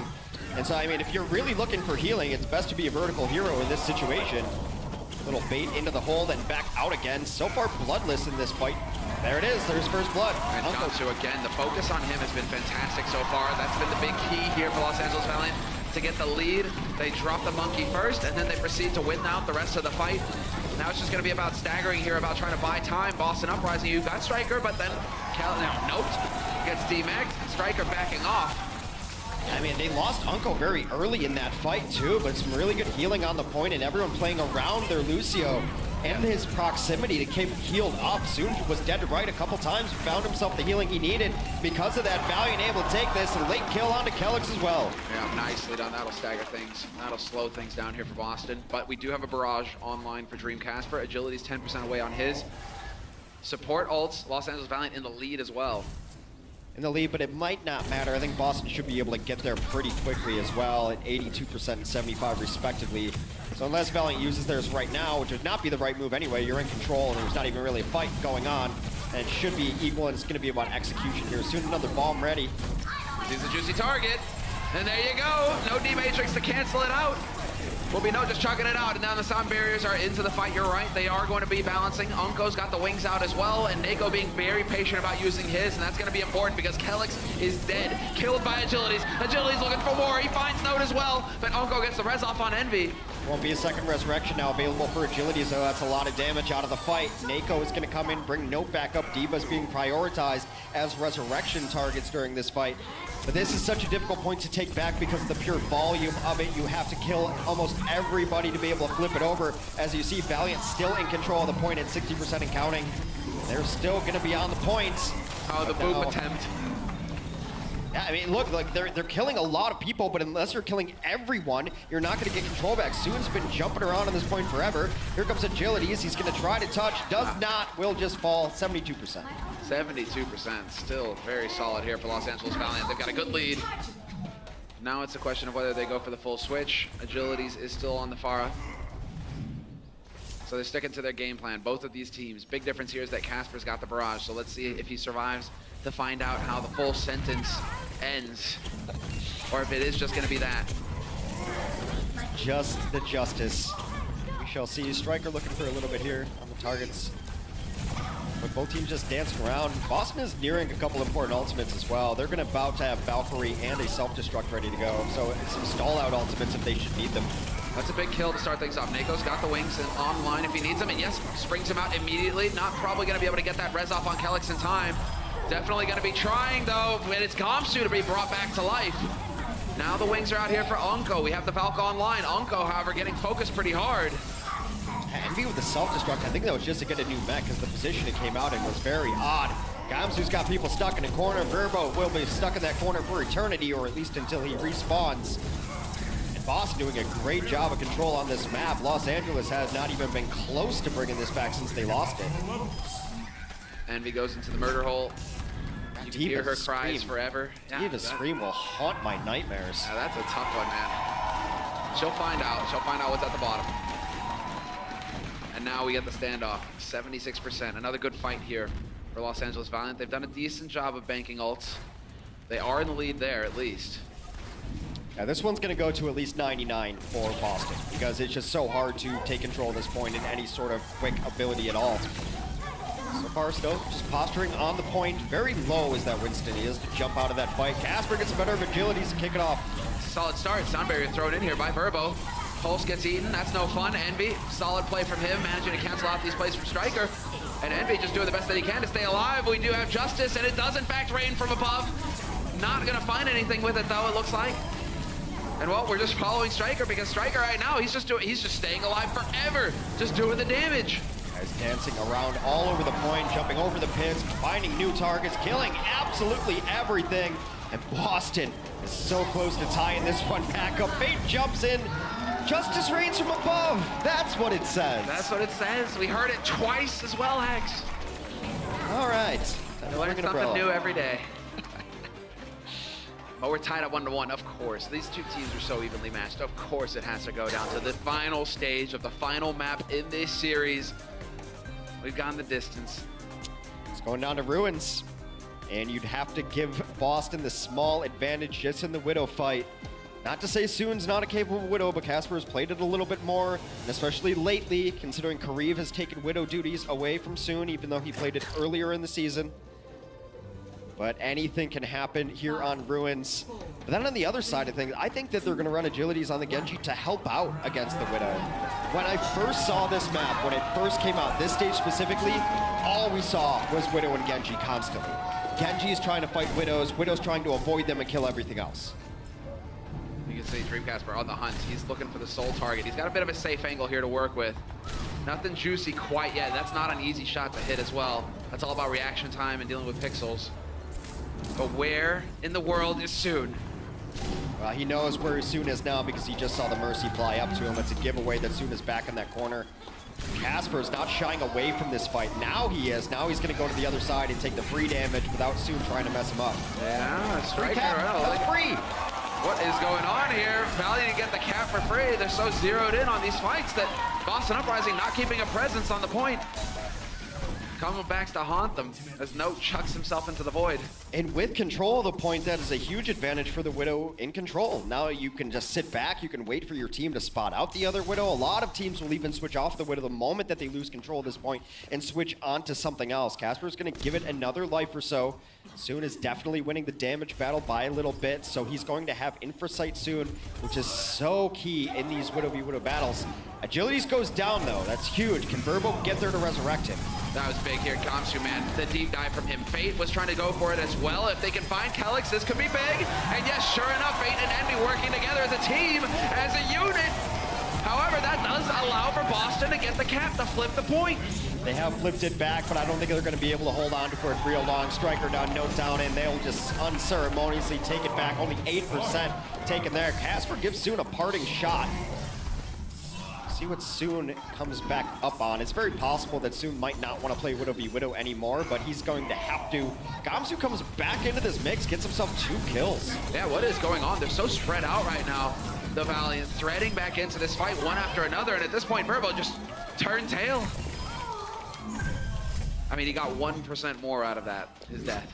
Well, I mean, he was already at ultimate, so as long as he didn't pop his ultimate, it was going to be fine there. Agilities has Blade up. They've got both support ultimates. Actually, both of these teams just loaded for the next fight. 5 check marks across the board. The only people without ultimates are the Widows. So all that means is that no one's going to be able to have the ability to see where the enemy team is through structures and walls. Oh, that was it. There's the stick. Striker sees his opening. That forces the trans immediately by Unko. Unko not going to be too happy about that one. Agilities, let's see if he can survive this time. He's been dying fairly early in these fights. He's got that valuable blade. Needs to force Nako to use the trans, but you can kill him the other way too. Doesn't matter though. Nako counting on his teammates to get the work done, and they deliver. So the stick looked like the most important thing, but it's actually Gamsu killing Soon right after that, because the moment that Soon is dead, then Dreamcasper simply comes out of hiding and he kills everybody else because he has no one to worry about. No one's going to be able to deal with him at all, and he absolutely crushes the rest of that team. Now, finally pulling ahead in the percentage battle is Boston, 66, and counting up to the Valiant 63. This one is as close as can be. And there we go, the blade is out. Agilities decides enough is enough. He needs to get in here and do some damage. And well, Calyx is a fantastic first kill. And he's looking for more as well, but he's already done his job. No healing coming through, and Verbo will be able to get the res off on Fate. Fate back into this fight immediately. Agilities now, yes, finds Nako. Boot to the face, perhaps, but it's not gonna matter. Gamsu is taken out soon. In the meantime, though, back and forth battle here between both of these teams as we approach the finish line for Boston Uprising. They're at 95% and counting. The Valiant have to win this fight, and they're in a good position to do so just now, though. Calyx back into the mix. Verbo now out of it, so the healing advantage is there until Agilities cuts through Calyx. Yes, Agilities yet again. He's had Calyx's number. Is our Striker going to get denied, and they will succeed in keeping it alive here, keeping it going. Valiant, never say die. Well, next fight could be the one that decides it, regardless of which way it goes. At about 80%, or plus 80% when the next fight will occur. I mean, the next shot could decide this. It's such a Widow-intensive map that whoever gets the best of this battle sets themselves up in a great advantage. Oh no, Agilities, Verbo down early. There goes Fate as well. Oh, this is a disaster for the Valiant to lose here at the very end. The instant flip from Boston Uprising, and everybody's still rezzing. It's Soon who's gonna have to try and get in here, grappling up, but he won't make it. Boston Uprising in overtime on the last stage will take the series versus the Los Angeles Valiant 3-2. The home crowd not too happy about that one, but there are some Boston fans here. They are ecstatic. What a performance from both of these rosters. Across the board, everyone played super well. This has been a stage about main tanks, and you do have to give credit to Gamsu every step of the way. Also super impressed with Boston's diva play. No matter who was playing it, they were in there getting a lot of damage done. So much to talk about this match. Let's go to the desk and break it all down. Thank you so much, fellas. First of all, I need everybody in LA to make some noise before you head out of this venue. What a series between Boston and LA. LA forces the game 5, but Boston doesn't go away. They walk away with the victory 3-2 tonight. Welcome back to the desk to finish off the action on the evening. We got Sideshow and Crumbs once again, and let's rewind real fast, guys. We're going back to game 3. It's Kings Row. We're tied up 1 apiece. Coming into this game, though, we got a chance to listen in with the Boston squad, and we mentioned at the half, who's doing the play calls? Well, Fate is doing it for the Valiant. Dreamcasper is the target caller for the Boston Uprising. And here's how Boston had their conversation about the team's approach going into this third match. You notice when we poke tanks, they don't know what to do because Fate is a shot caller to engage. Pressure Fate, and they keep jumping back and they won't move anything. Yeah, okay, Fate is the shot caller. If we take him out, they won't know what to do. That seemed to be the battle plan coming in for the squad, but it wasn't necessarily Dreamcasper and his FAR that got Boston the win in Game 3. What were you seeing, Crumbs? Well, just to mention beforehand, for those of you at home, if you don't know what a shot caller is, it's basically the guy in your comp games that's trying to tell everybody what to do. But it works in Overwatch League because everybody's on the same page. I like that. Okay, yeah, that's exactly how it works. And if you poke the Winston, he's got too much damage, he can't prod. But what I liked most about Boston's run in King's Row was that they were able to mix up their style so they weren't so dive heavy. And instead, on the defense, they pulled out a really nice Junkrat composition. They were able to stall out the LA Valiant for quite a long time here, showing a different look for the entire team. Yeah, Valiant kept trying to dive, and the fact that Striker was able to hold down the fort for so long on Junkrat just set them up for a great overtime push. They had a little bit more time, and that was the story of King's Row. Having more time allows you to get that extra push, and when you can run tank into it, it's pretty easy. Yeah, LA Valiant did manage to clutch out all 3 points. They had a crazy Dragon Blade from Agilities at the end, but with Boston completing the map with so much time left remaining, it was almost inevitable that they were going to take it. They even had time for a Bastion. I didn't even think it was going to happen, though, because Boston failed in their bonus time, right? They failed on the first 2 attempts.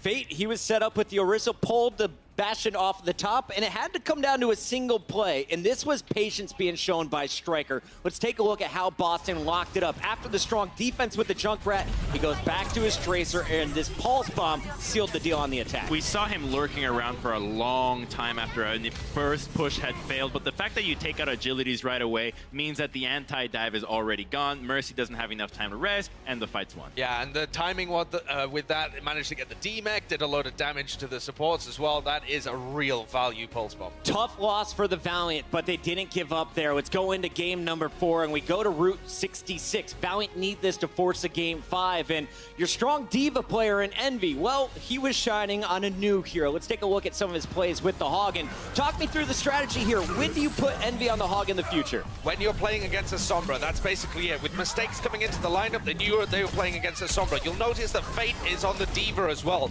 They do not want a Diva Winston composition, because as soon as you get the hack on the Diva, your tank line is just walking puddings. They can be taken apart so quickly. They've also got this Moira in the mix, because you don't want a Zen there. If you got EMP, the Zen is toast. So get the Moira out instead. The primary fire doesn't get taken away. When you get hacked, you can still heal up those tanks. Great composition. They knew exactly what LA Valiant were, they knew exactly what Boston were going to run coming in. Yeah, that mistakes play, you kind of saw it coming from a mile away. You could tell Valiant had prepped. They were ready for it. I don't know if Boston was ready for the end of this game, though, because they got stuffed short, and there was one man that went off. Let's take a look at Soon, the Tracer, sealing the deal. Boston holding strong, and somehow Soon and the boys bring it back.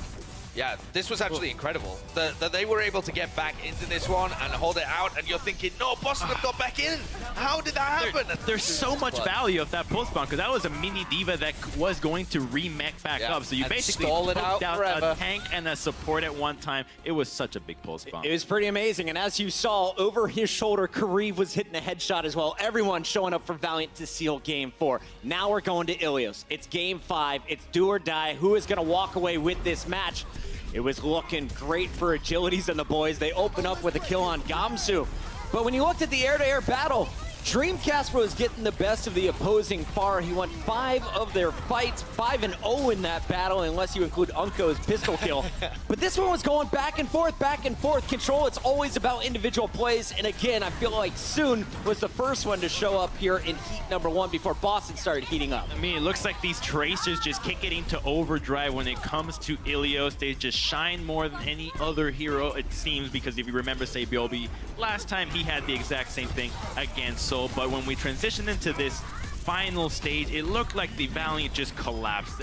Their game plan went all over. I'm not even sure what they were trying for. Well, it was Boston collapsing on the Valiant. There was nowhere to go. Every exit was kind of stuffed up with players, and we got to give big credit today to our player of the match, sponsored by Omen by HP. Gamsu made it so difficult on that final map to get away, and he did it not just in Game 5. Impressive plays throughout this series. We go back here to Control Center, and man, how do you get away from this, Winston? I felt so bad for Verbo throughout this series. What I really liked about Gamsu's play is that when we got to spectate him, he has a great use of ultimate, which, by the way, you obviously stagger your auto attack before you jump in, do a little bit more damage, but his bubble, his use of bubble and dancing in and out to use that as extra cover was just excellent.